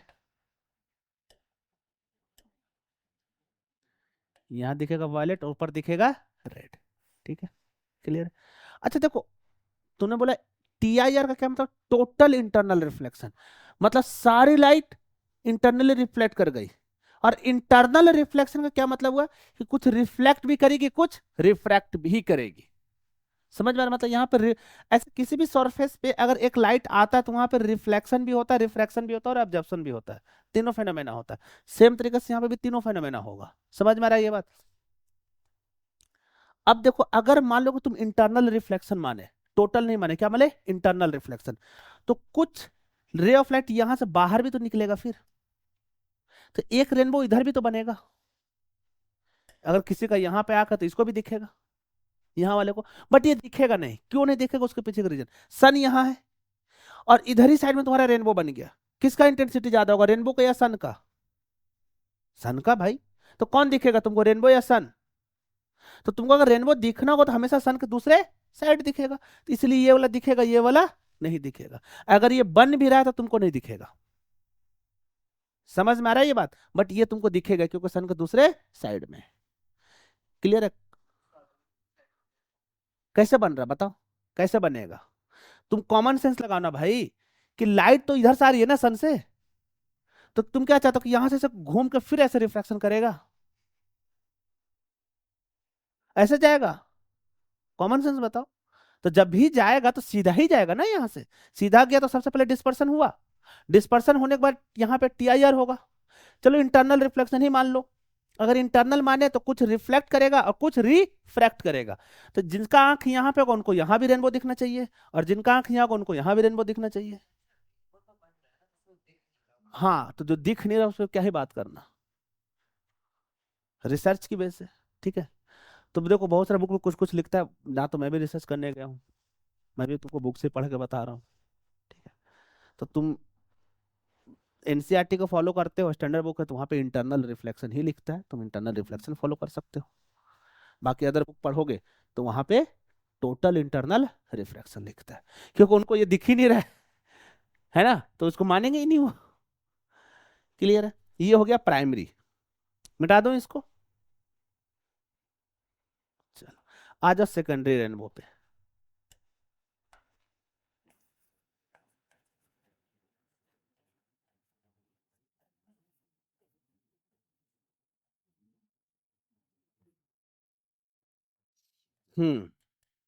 देखो, इतना बड़ा तो रेनबो होता नहीं, बट बनाने पड़ेगा। ये मान लो इतना बड़ा रेनबो है, यहाँ बगल में कहीं पे सन है, ठीक है, वापस से वही खेल। क्या होगा, व्हाइट लाइट निकला, क्या होगा यहाँ पे बताओ, व्हाइट लाइट निकलते ही क्या होगा, सबसे पहले रिफ्रैक्शन, और इस रिफ्रैक्शन को क्या बोलेंगे हम लोग, डिस्पर्सन। क्लियर है?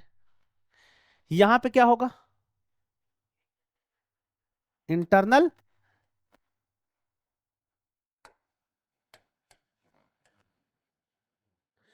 फिर यहां से एक इंटरनल रिफ्लेक्शन होगा,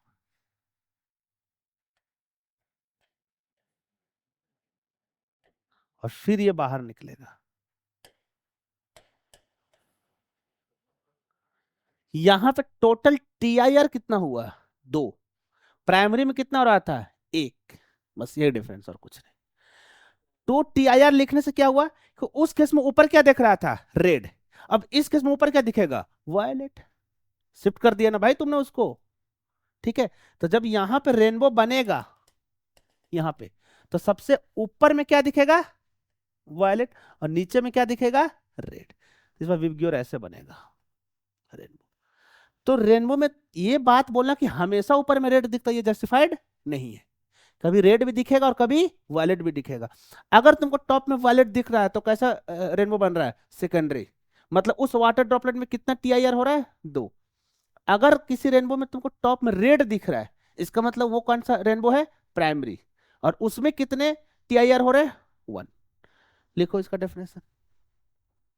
in secondary rainbow, 2 refraction and 2 TIR.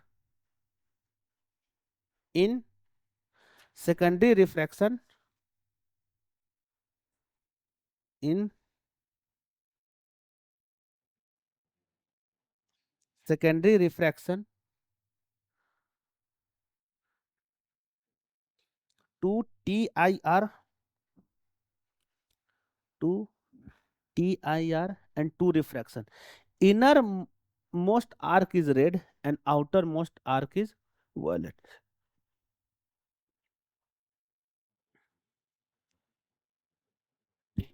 Innermost arc is red and the outermost arc is violet. But तुम्हारे केस में कहीं भी एनसीईआरटी में तो प्राइमरी सेकेंडरी मेंशन नहीं है, और तुम जब डायग्राम बनाते हो तो ये वाला नहीं बनाते हो। इनफैक्ट एनसीईआरटी में भी ये डायग्राम नहीं दिया है। तो एनसीईआरटी में कौन सा डायग्राम दिया है, प्राइमरी वाला। तो तुम्हारे केस में आउटर मोस्ट क्या दिखेगा, रेड, और इनर मोस्ट। देखो अब ये सब कुछ कंडीशन है। अगर ड्रॉपलेट ऐसा बनता है तो मल्टीपल हो सकता है। ये तो चीजें ऑब्जर्व किया गया ना भाई। नेचर में फिजिक्स क्या है कि नेचर में चीजें हो रही है, फिर उसको हमने पढ़ा, फिर हमने उसको एक्सप्लेन करने की कोशिश किया तो लॉ बनाया। समझ में आ रहा है। तो ये चीजें रेनबो का फिजिक्स बनाया कि ये हो रहा है, हो रहा है पहले से। अगर ऐसा कुछ ड्रॉपलेट बनेगा तो टर्शियरी बन जाएगा। बट अगर ऐसा हुआ तो सोचो बनेगा क्या, तुम कॉमन से सोचो। फोर्थ पे होगा, थर्ड पे तो होगा ही नहीं ना। थर्ड पे हुआ, हाँ थर्ड पे हुआ तो ये इधर गया और ये इधर जाएगा। तुम बोलते चलो ये बाहर निकल गया, तो भाई तुम्हारा रेनबो तो एकदम सर के सर पे आके बन रहा है, बनेगा कभी नहीं। तो थर्ड पे भी नहीं हो सकता, चौथा पे बन सकता है, वापस प्राइमरी जैसा ही बनेगा। तो फिर कोई सेंस है ही नहीं इस बात को। तो जनरली दो ही कंसेप्ट डिस्कस करेंगे, चाहे तो प्राइमरी चाहे तो सेकेंडरी। ठीक है। क्या पता हो सकता है कि यहाँ पे एक हो जाए, यहाँ पे एक हो जाए, यहाँ पे एक हो जाए, मल्टीपल हो सकता है, डिपेंड करता है वाटर ड्रॉपलेट का कंडीशन पे। ठीक है। तो जितना भी नेचर में स्टडी किया गया कुछ ऐसा ही दो बनता है। ठीक है। और कुछ भी हो भाई, अगर 3 हो, 4 हो, 5 हो, चाहे तो कभी वायलेट ऊपर होगा, चाहे तो कभी रेड ऊपर होगा। ऐसा तो नहीं 20 इंडिगो उठ कर रेड पे हो जाएगा, ऐसा तो पॉसिबल नहीं। पैटर्न ही तुम घुमा रहे हो ना ऐसे ऐसे। समझ में आ रहा है ये बात। ठीक है। चलो अगला हेडिंग डालो, लिखो स्कैटरिंग ऑफ लाइट।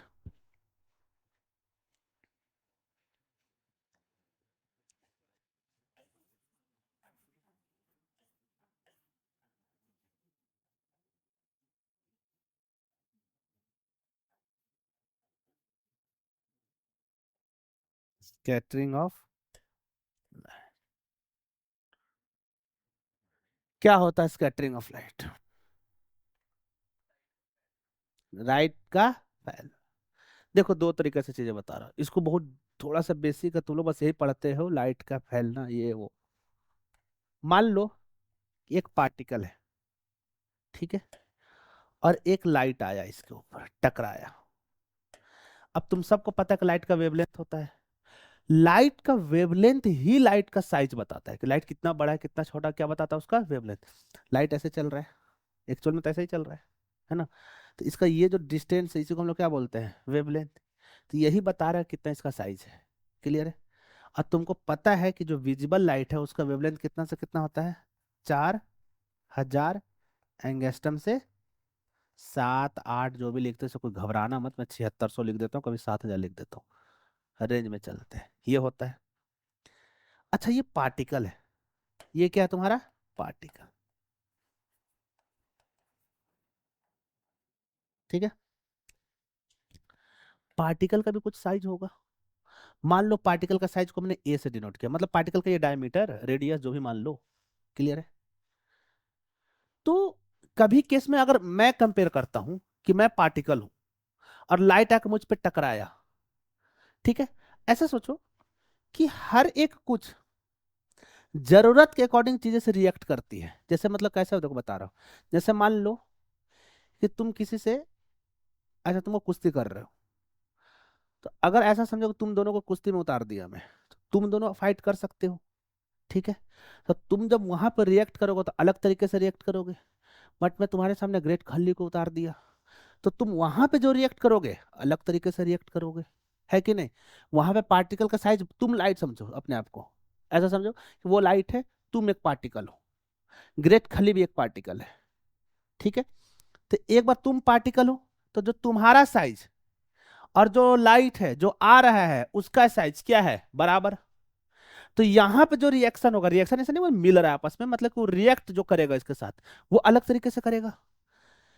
अब एक बार ग्रेट खली आ गया और लाइट आ रहा है, तो यहां पे जो रिएक्ट करेगा अलग तरीके से करेगा। समझ में आ रहा ना, क्योंकि यहां पे जो पार्टिकल का साइज है उस वेवलेंथ से बहुत बड़ा है, और यहां पे जो पार्टिकल का साइज है वेवलेंथ के कंपेरेबल में है, चाहे तो छोटा होगा चाहे तो उसके एग्जैक्ट बराबर होगा, आसपास में होगा। समझ में आ रहा है ये बात। तो दोनों जगह पे पार्टिकल और लाइट का रिएक्शन अलग अलग तरीके से होगा, ठीक है। यहां पे क्या होगा देखो, जब भी बड़ा पार्टिकल हुआ तो ये पार्टिकल क्या करेगा, लाइट को जस्ट रिफ्लेक्ट कर देगा, क्या कर देगा, रिफ्लेक्ट। समझ में आ रहा है ये बात तुमको, ठीक है।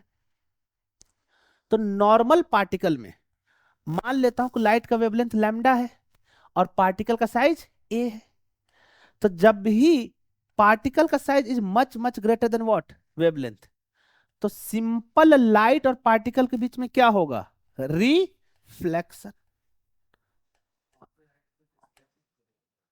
थमो अभी, ठीक है, समझ में आ रही है बात। जैसा है टकरा का भेज देगा, जाओ भाई निकलो, क्लियर है। बट अगर ऐसा हुआ कि पार्टिकल का साइज बराबर हो नियरली व्हाट, किसके, वेवलेंथ के, तब ये अलग तरीके से रिएक्ट करेगा। तो यहां पे क्या होता है कि मान लो, इधर देख लो फिर बाद में लिखना, कि ये पार्टिकल है, ऐसा समझो ये पार्टिकल है, ठीक है। अब ये पार्टिकल है तो यहां से एक लाइट रे आएगा, तो ये पार्टिकल क्या करता है कि इस लाइट एनर्जी को एब्जॉर्ब कर लेता है, क्या कर लेता है, खींच लेता है अपने में, क्योंकि भाई एक जैसे लोग हैं, खींच लिया। तो ये पार्टिकल क्या करेगा, लाइट एनर्जी को एब्जॉर्ब कर लेगा। अब जैसे ही एब्जॉर्ब करेगा तो क्या इस पार्टिकल के पास एनर्जी आया, अरे भाई मान लो तुमको पैसा दिया गया, एनर्जी दिया गया, तो तुम्हारे पास एनर्जी आएगा ना। अब तुम इस पार्टिकल को थोड़ा सा डिटेल में देखो, इस पार्टिकल में एक्चुअली में क्या है, बीच में एक न्यूक्लियस है और किनारे किनारे क्या है, बताओ। इसी पार्टिकल को मैं जूम करके बनाया हूं, अंदर का पूरा स्ट्रक्चर बता रहा हूं, यही है ना भाई। बीच में क्या है, न्यूक्लियस, न्यूक्लियस में प्रोटॉन प्लस न्यूट्रॉन, चारों ओर क्या घूम रहा है, इलेक्ट्रॉन। तो जैसे ही लाइट रे आया तो ये इलेक्ट्रॉन बोलेगा भाई भाई एनर्जी दो, ले लिया इसे एनर्जी। अब देखो इसमें क्या होता है कि हर एक सेल का एनर्जी फिक्स है, हर एक सेल का एनर्जी फिक्स है। जिसका कम एनर्जी सेल में घूमेगा, जिसका ज्यादा एनर्जी अगले सेल में घूमेगा, जिसका और ज्यादा और अगले सेल में घूमेगा, और ज्यादा तो और अगले सेल में घूमेगा। समझ में आ रहा है ना, मतलब ऐसा समझो कि ऑब्वियस सी बात है भाई, कि कोई फाइनेंशियली वीक है तो एक सर्टेन अमाउंट को चीज परचेज कर सकता है, कोई फाइनेंशियली स्ट्रांग है सर्टेन अमाउंट में घूम सकता है। समझ में आ रहा है ये बात। तो ऐसा समझो ना कि भाई अगर जो इसके पास है तो उसका एनर्जी कुछ लेवल अलग होगा, जो इससे दूर है उसका एनर्जी लेवल और अलग होगा। के एलिमेंट सेल पढ़े हो ना, के सेल में कितने इलेक्ट्रॉन होते हैं, दो। एल सेल में कितने होते हैं, आठ। समझ में आ रहा है। तो ये जो के सेल में जो इलेक्ट्रॉन है उसका एनर्जी अलग होगा, एल सेल में उसका अलग, एम सेल में अलग। अब तुम सोचो कि हुआ क्या कि इसने एनर्जी अब्जॉर्ब कर लिया, तो क्या इसी सेल में रहेगा या भागेगा, यहां से भागेगा भाई। देखो सेल नहीं बदलेगा, ऐसा नहीं कि के ऐसा नहीं बोलेगा अच्छा तुम आ गए एनर्जी बढ़ गया मैं अपने आप को बदल लेता हूं, नहीं। मैं एक एक एग्जांपल पे भी चल रहा हूँ, सारे इलेक्ट्रॉन ऐसे कर रहा है सब, ठीक है।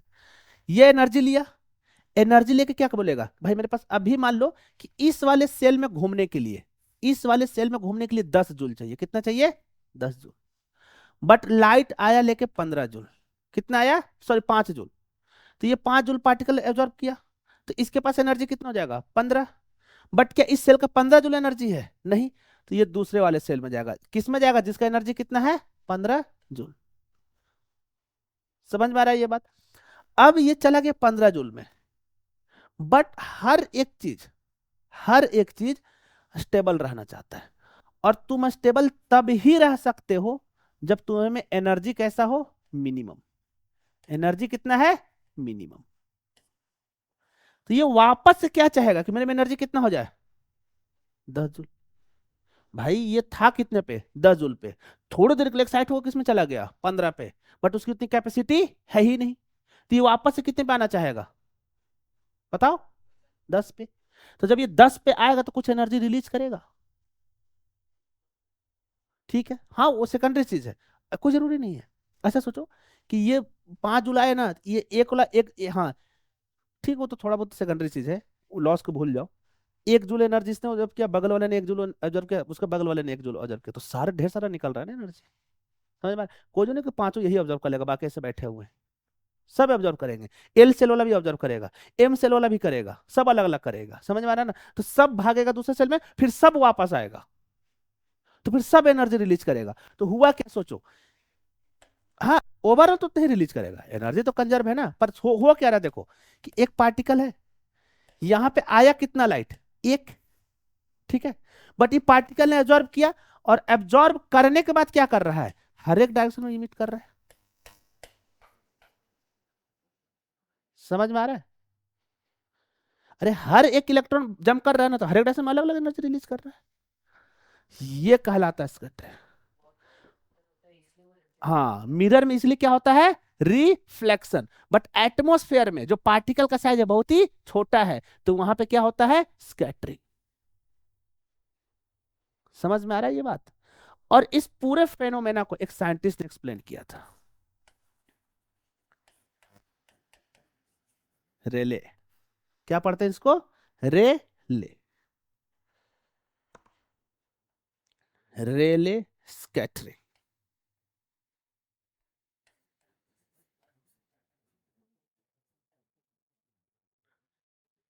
रेले स्कैटरिंग। रेले ने और भी चीजें बताया, एक्सप्लेन कर दिया कि स्कैटरिंग क्यों हो रहा है। फिर उन्होंने बताया कि जो व्हाइट लाइट आ रहा है सन से, तो उसमें तो एक कलर है नहीं, कितने कलर है? 7 कलर है ना? तो उसने बोला कि हर एक लाइट ना अलग अलग स्कैटर करता है, क्योंकि हर एक लाइट का अलग अलग एनर्जी होता है। एनर्जी अगर तुम अभी पढ़े नहीं होगे, बट एनर्जी का फॉर्मूला होता है Hc/λ। प्लैंक कांस्टेंट, सी भी कांस्टेंट, लेमडा वेवलेंथ। तो जिसका वेवलेंथ कम उसका एनर्जी ज्यादा। किसका वेवलेंथ कम? वायलेट का। तो सबसे ज्यादा कौन स्कैटर होगा? सबसे ज्यादा कौन स्कैटर होगा? वायलेट। तो रिले ने बताया कि ये जो स्कैटरिंग है ना, वो इनवर्सली प्रोपोर्शनल है 1/λ का पावर 4। अब 4 कहां से आया वो तुमको नहीं जानना है, तुम एक चीज का प्रूफ ही जान। तुमको मैं नाम बता दिया वो काफी है, आज इससे पहले तो नाम नहीं सुने होगा रेले का। उससे पहले तुमने स्कैटरिंग ऐसे पढ़ा नहीं होगा। क्या पढ़े? वो लाइट आया बिखर गया। तो तुम्हारे दिमाग में तो ये आना चाहिए था कि सर लाइट हमसे टकरा के क्यों नहीं बिखर रहा है? आना चाहिए ना।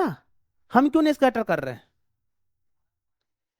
क्योंकि हमारा पार्टिकल साइज जो है, जो मेरा जो साइज है उस लाइट के वेवलेंथ से बहुत ज्यादा है, तो हम स्कैटर कर ही नहीं सकते। क्या करेंगे?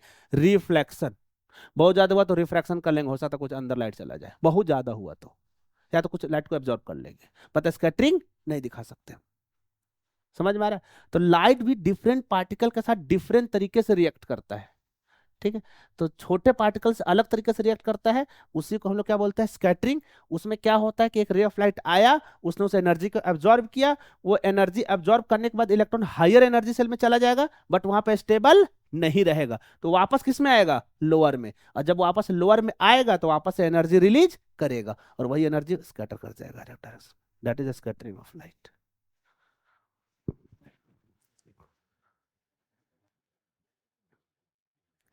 हाँ, लेकिन बोर्ड में मत लिख देना, ये चेक करने वालों को भी नहीं समझ में आ रहा क्या लिखा है ये। तुमने ऐसा कुछ लिख दिया, रेले लिख दिया, तो बोलेगा ये तो 10th का कॉपी लग ही नहीं रहा है। हाँ, 12th में पढ़ना है ये। 12th में पूरा ग्राफ पढ़ोगे इसका। मिनिमम ऐसा ग्राफ बनता है। हाँ बनता है, ऐसा ही है इधर। अब उतना डिटेल में नहीं जाना है यार तुम।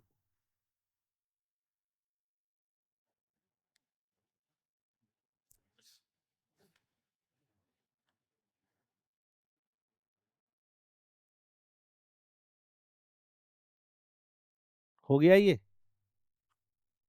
फटाफट लिखो इसको, अपने वर्ड में लिख लो हो क्या रहा है यहाँ पे, लिखना बहुत जरूरी है।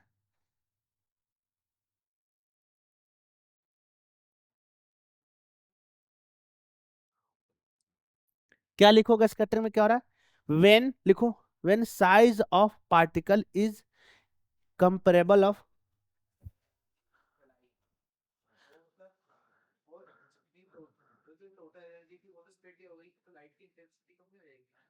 कम, हाँ कम होगी, कम कैसे होगी भाई? 5 आया, 5 रिलीज कर दिया, बट अलग अलग डायरेक्शन में रिलीज किया।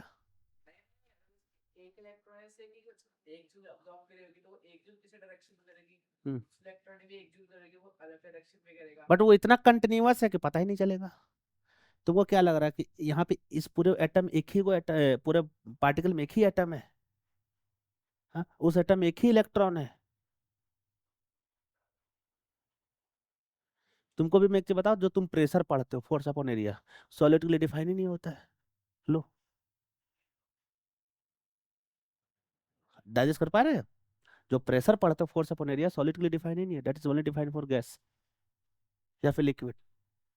हाँ, सॉलिड के लिए इसलिए डिफाइन नहीं होता है कि ऑब्वियस सी बात है कि मान लो कि एक सरफेस है, ठीक है, सॉलिड सरफेस है, उसके ऊपर तुमने दूसरा सॉलिड सरफेस रखा, ठीक है, तो प्रेशर क्या डिफाइन करते हो? Force upon area. ये एरिया, एरिया ऑफ कांटेक्ट, कभी भी दो सॉलिड के बीच में परफेक्ट कांटेक्ट बनेगा क्या? बनेगा ही नहीं। समझ में आ रहा है? कभी भी नहीं बनेगा। दो तरह का एरिया, एक एपरेंट एरिया होगा और एक कांटेक्ट एरिया होगा।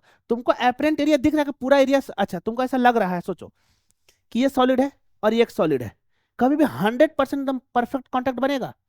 बट तुमको एपरेंट एरिया तो पूरा दिख रहा है, बट एक्चुअल कांटेक्ट एरिया तो कम है। बट इसी में लिक्विड डाल दिया तो पूरी तरीके से बनेगा। तो प्रेशर किसके लिए डिफाइन होगा? लिक्विड के लिए, बट तुम डिफाइन करते हो सॉलिड। इसीलिए नॉर्मल सॉलिड के केस में जब तुम ब्लॉक वगैरह पढ़ते हो, तो उसमें तुमको मैं जब भी इक्विलिब्रियम में बात करता था, फोर्स की बात करता था, बट जैसे लिक्विड में आता था मैं, फोर्स की जगह पे क्या बात करता था? प्रेशर। लिख देते हैं छोटे से के लिए। किसमें? क्यों? सॉलिड में पूरा कांटेक्ट बन ही नहीं सकता है, पॉसिबल ही नहीं।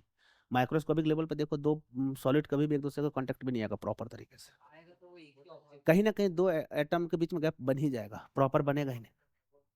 माइक्रोस्कोप नहीं, परफेक्ट होगा माइक्रोस्कोपिक लेवल पे, अच्छा से दिखेगा। तुम तीन चीज में कंपेयर करो।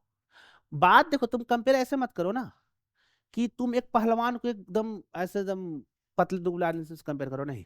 तुम तीन पतले दुबले को कंपेयर करो, तो तुम्हारे पास तीन मैटर ऑफ स्टेट है, सॉलिड लिक्विड गैस। उसमें सबसे अच्छा परफेक्ट किस में होगा? लिक्विड या फिर गैस?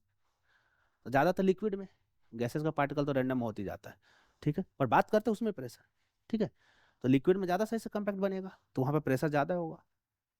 ठीक। इसीलिए हम लोग गैसेस के केस में जब फ्लूइड पढ़ाया था, मैं तो तुमने देखा होगा, मैं प्रॉपर सिर्फ एंड सिर्फ प्रेशर पे बात किया था, कहीं पे भी फोर्स की बात नहीं किया था। हाँ निकाल लेते हैं एक दो जगह, बट हम जब भी सॉलिड की बात करते हैं तो प्रेशर की बात नहीं करते हैं, फोर्स की बात करते हैं। ये बात तुमको पता था? लिखो इसको, स्कैटरिंग ऑफ लाइट में रेले स्कैटरिंग लिख लेना। रेले ने बताया कि जिसका वेवलेंथ कम, उसका स्कैटरिंग सबसे ज्यादा, और कम ही नहीं, पावर 4 में होगा। समझ रहे हो कि अगर एक का वेवलेंथ लैम्डा है और एक का वेवलेंथ 2 लैम्डा है, ऐसा समझो कि एक का वेवलेंथ कितना है? लैम्डा, और दूसरे का वेवलेंथ 2 लैम्डा, तो 2 लैम्डा वाला 16 टाइम कम कर रहा है रिफ्लेक्ट, और लैम्डा वाला 60 टाइम ज्यादा कर रहा है रिफ्लेक्ट। समझ में आ रहा है तुमको? अब तुम ऐसा सोचो कि वायलेट का वेवलेंथ कितना है? 4000। मान लो थोड़ी देर के लिए रेड का वेवलेंथ कितना है? 8000। तो ये इससे क्या 2 गुना ज्यादा है? तो अगर ये एक बार स्कैटर होगा तो ये कितने बार? 16 बार। समझ में आ रहा है? इसलिए स्काई कैसा दिखता है, ऐसा नहीं कि रेड स्कैटर नहीं हो रहा है। चलो आगे ये देख लो, ये हो गया ना, ये लिख लिए। तो अगला लिखो। अब स्कैटरिंग ऑफ लाइट की हेल्प से कुछ चीजें हम जानने की कोशिश करेंगे। सबसे पहला क्या है, स्काई लुक ब्लू। कॉमन सी बात है, लिख लो भाई, पढ़ा रहा हूं तो ये भी लिख ही लो। Sky look blue due to scattering of light. आसमान नीला दिखता है।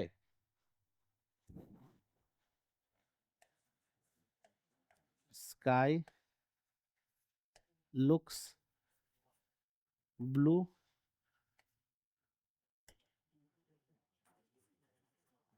ड्यू टू,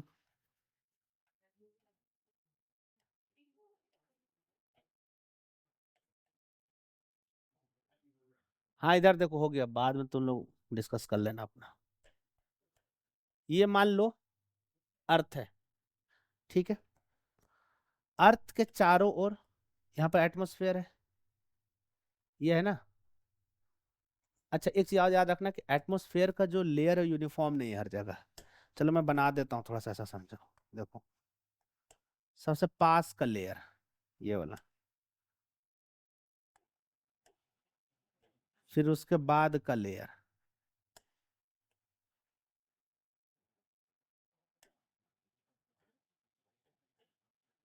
फिर उसके बाद का लेयर का इंटेंस।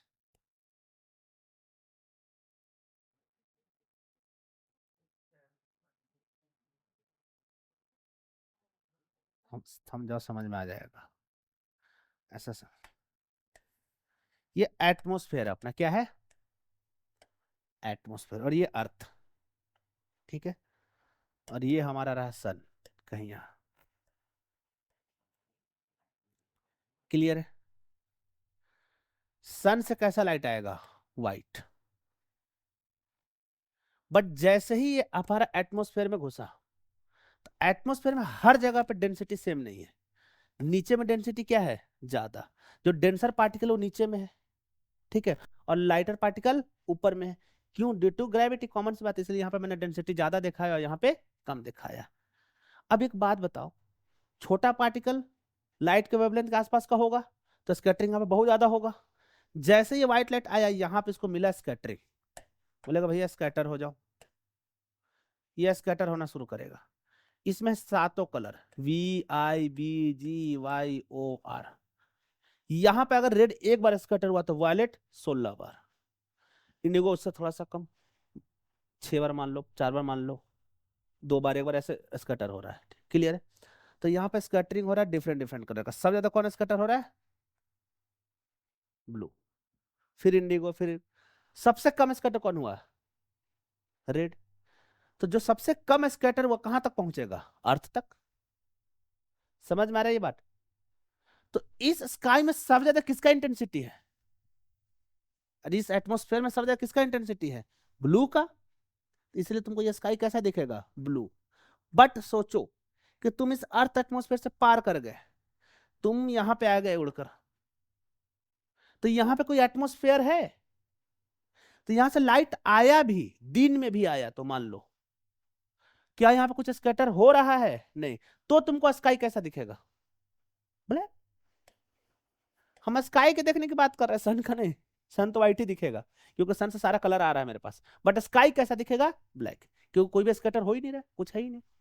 हाँ डाउट आ रहा है, इसको बोल। हाँ अर्थ के बाहर वैक्यूम मतलब कोई भी पार्टिकल नहीं है।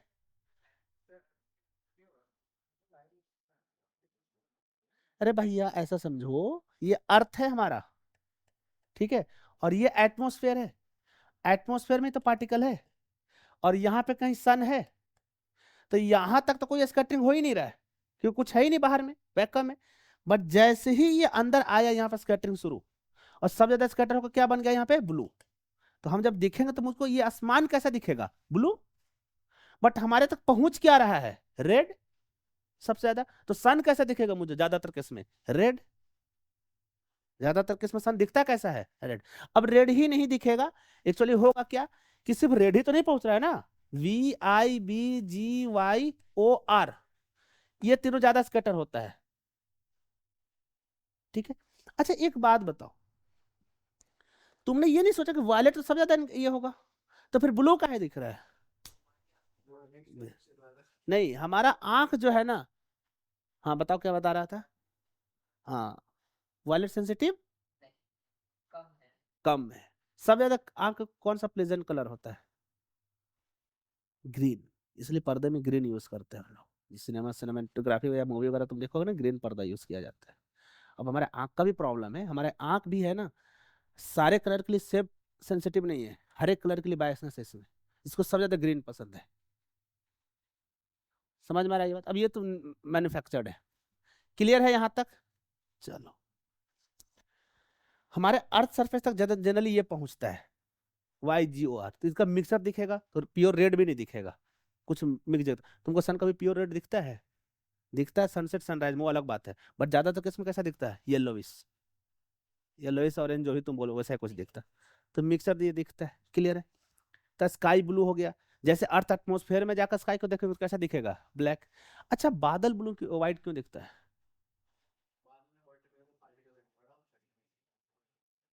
हाँ, देखो सिंपल सी बात है कि जो बादल है ना, वो हमारे सरफेस से नजदीक होता है। कॉमन सी बात आ रहा है, और सरफेस के नीचे का पार्टिकल धीरे धीरे बढ़ता है, तो तब प्रॉपर तरीके से स्कैटरिंग नहीं होता, तो यहाँ से सारा व्हाइट लाइट हमारे आंखों तक पहुंचता है, इसलिए बादल कैसा दिखेगा? व्हाइट। कहानी सिंपल है। ठीक है। इसके बाद फिर और क्या स्कैटरिंग का यूज है? ड्यूरिंग सनसेट या फिर सनराइज क्या होता है ये भी देख लो। मान लो ये है तुम्हारा अर्थ, एक लाइन है जिसको हम लोग बोलते हैं होराइजन। क्या बोलते हैं इसको? होराइजन। जानते हो होराइजन क्या होता है? होराइजन ऐसा समझो कि जिस तुम यहाँ से बाहर निकल गए अभी दिन के टाइम में, तुम देखोगे तुमको नहीं लगता कि आसमान कहीं टर्मिनेट कर रहा है, खत्म हो रहा है? दिखता है? अरे भैया, जब तुम ऐसे देखोगे तो ऐसा नहीं लगता है? अच्छा कि ऐसा आसमान है और यहाँ पे टर्मिनेट कर रही है, मतलब इसके नीचे नहीं दिखेगा तुमको, इसके ऊपर का दिखेगा। ऐसा नहीं इसके नीचे दुनिया नहीं है तो? समझ में आ रहा है? तो तुम, हाँ, अगर अर्थ फ्लैट होता तो ऐसा होता। तो इस लाइन को हम लोग क्या बोलते हैं? होराइजन। क्लियर है? होराइजन एक इमेजनरी लाइन है जो तुम्हारे लिए विजिबल है, उसके ऊपर का चीजें दिखेगा, नीचे का नहीं दिखेगा। क्लियर है यहां तक? जब तुम्हारा सनराइज होता है, ठीक है, सनराइज ऐसा समझो यहां पे, उस वक्त सन तुमसे सबसे ज्यादा दूर होता है। भाई इतना क्या सोच रहे हो?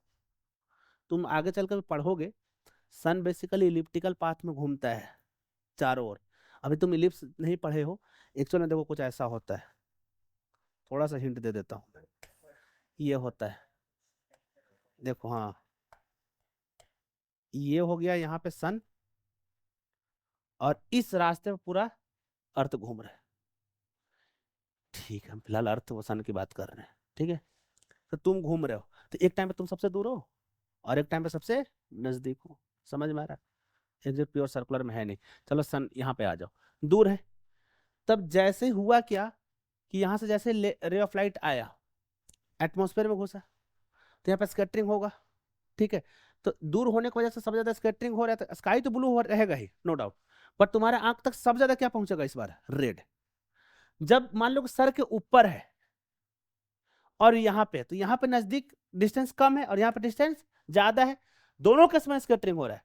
बट यहाँ पे लगभग लगभग सब आ रहा है, वी भी आ रहा है, आई भी आ रहा है, बी आ रहा है। हाँ, हाँ दिखता है, जनरली वाइट ही रहता है दोपहर के टाइम में। प्योर वाइट ना होने का रीजन है क्योंकि 100% कुछ ना कुछ स्कैटरिंग होता ही है। ठीक है, और जब ऐसे दूर है यहाँ पे, तो यहाँ पे स्कैटरिंग ज्यादा हो रहा है, तो यहाँ पे ज्यादातर क्या पूछता है रेड। तो इस केस में तुमको ये रेड दिखेगा। बट जब तुम्हारे सर के ऊपर है तो उस केस में सारा लाइट आ रहा है, तो तुमको क्या दिखेगा? सबका मिक्सर, मतलब लगभग वाइट। सेम सनसेट में होगा, सनसेट में भी तुम दूर चले गए। समझ में आ रहा है ये बात? व्हाइट नहीं, रेड बोल रहा हूं मैं। सनसेट में दूर नहीं हुआ, सनसेट दूर हुआ ना भाई। अगर दूर हुआ तो यहां तक पहुंचेगा क्या? रेड, क्योंकि बाकी सब क्या हो गया? स्कैटर्ड। तो सनसेट में भी रेड दिखेगा, सनराइज में भी रेड दिखेगा, और ऊपर क्या दिखेगा? व्हाइट। अब एग्जैक्ट व्हाइट नहीं होता, येलोइश बोलते हैं, बट तुम उसको व्हाइट लिखना। क्लियर है ये बात? सन एक्चुअली तुमको दिखता कैसा, कभी व्हाइट देखो आज तक? कभी शायद कभी कभी देखे होगे, कब बहुत ऐसे रेयर केस में, बट जनरली येलो दिखता है, ठीक है ना? बट सन एक्चुअली कैसा दिखना चाहिए? व्हाइट। हाँ, मून के लाइट ज्यादातर व्हाइट इसी होता है। क्लियर है ये बात? सब डिस्टेंस पे मैटर कर रहा है, ठीक है। अब आ जाओ, एक और होता है, ये तो स्कैटरिंग हो गया। अच्छा, एक होता है तुम्हारा एटमॉस्फेरिक रिफ्रैक्शन, ठीक है, वो भी देख लो क्या होता है।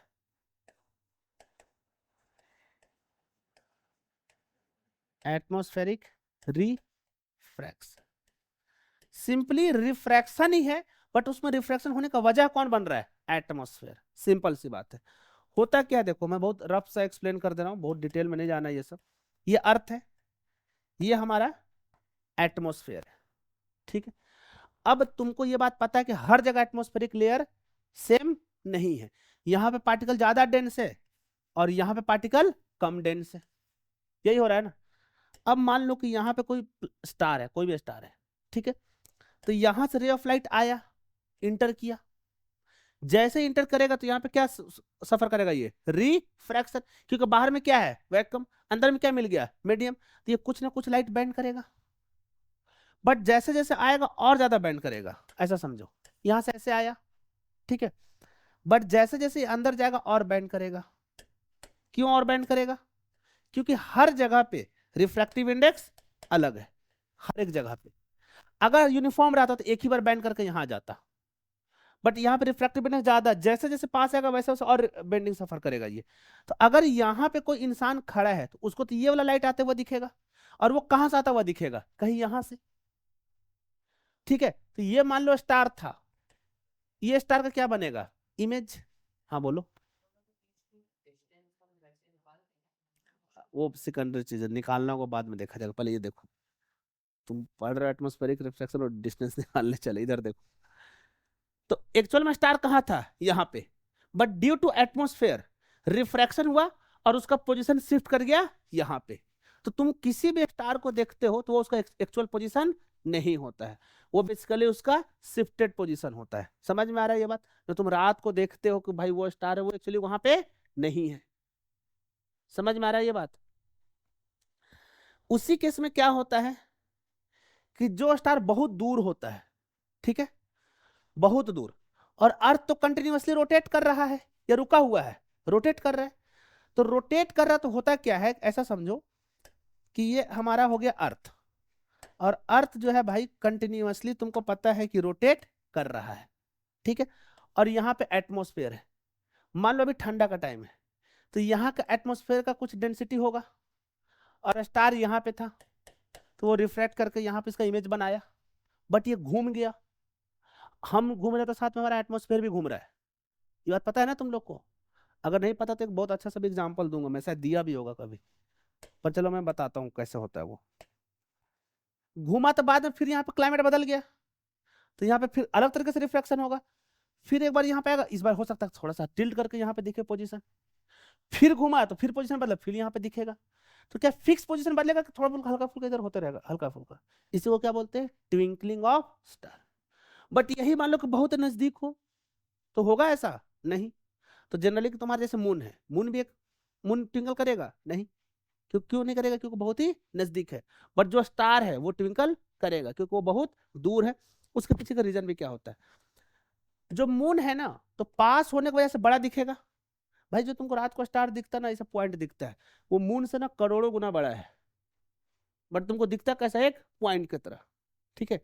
तो इसका स्कैटरिंग जब होगा तो यहाँ पे ट्विंकलिंग आराम से दिखेगा, बट इस मून पे क्या ना डिफरेंट डिफरेंट सोर्स है, तो हर एक पॉइंट का अलग अलग स्कैटरिंग हो तो लगभग तुमको बराबर ही दिखेगा।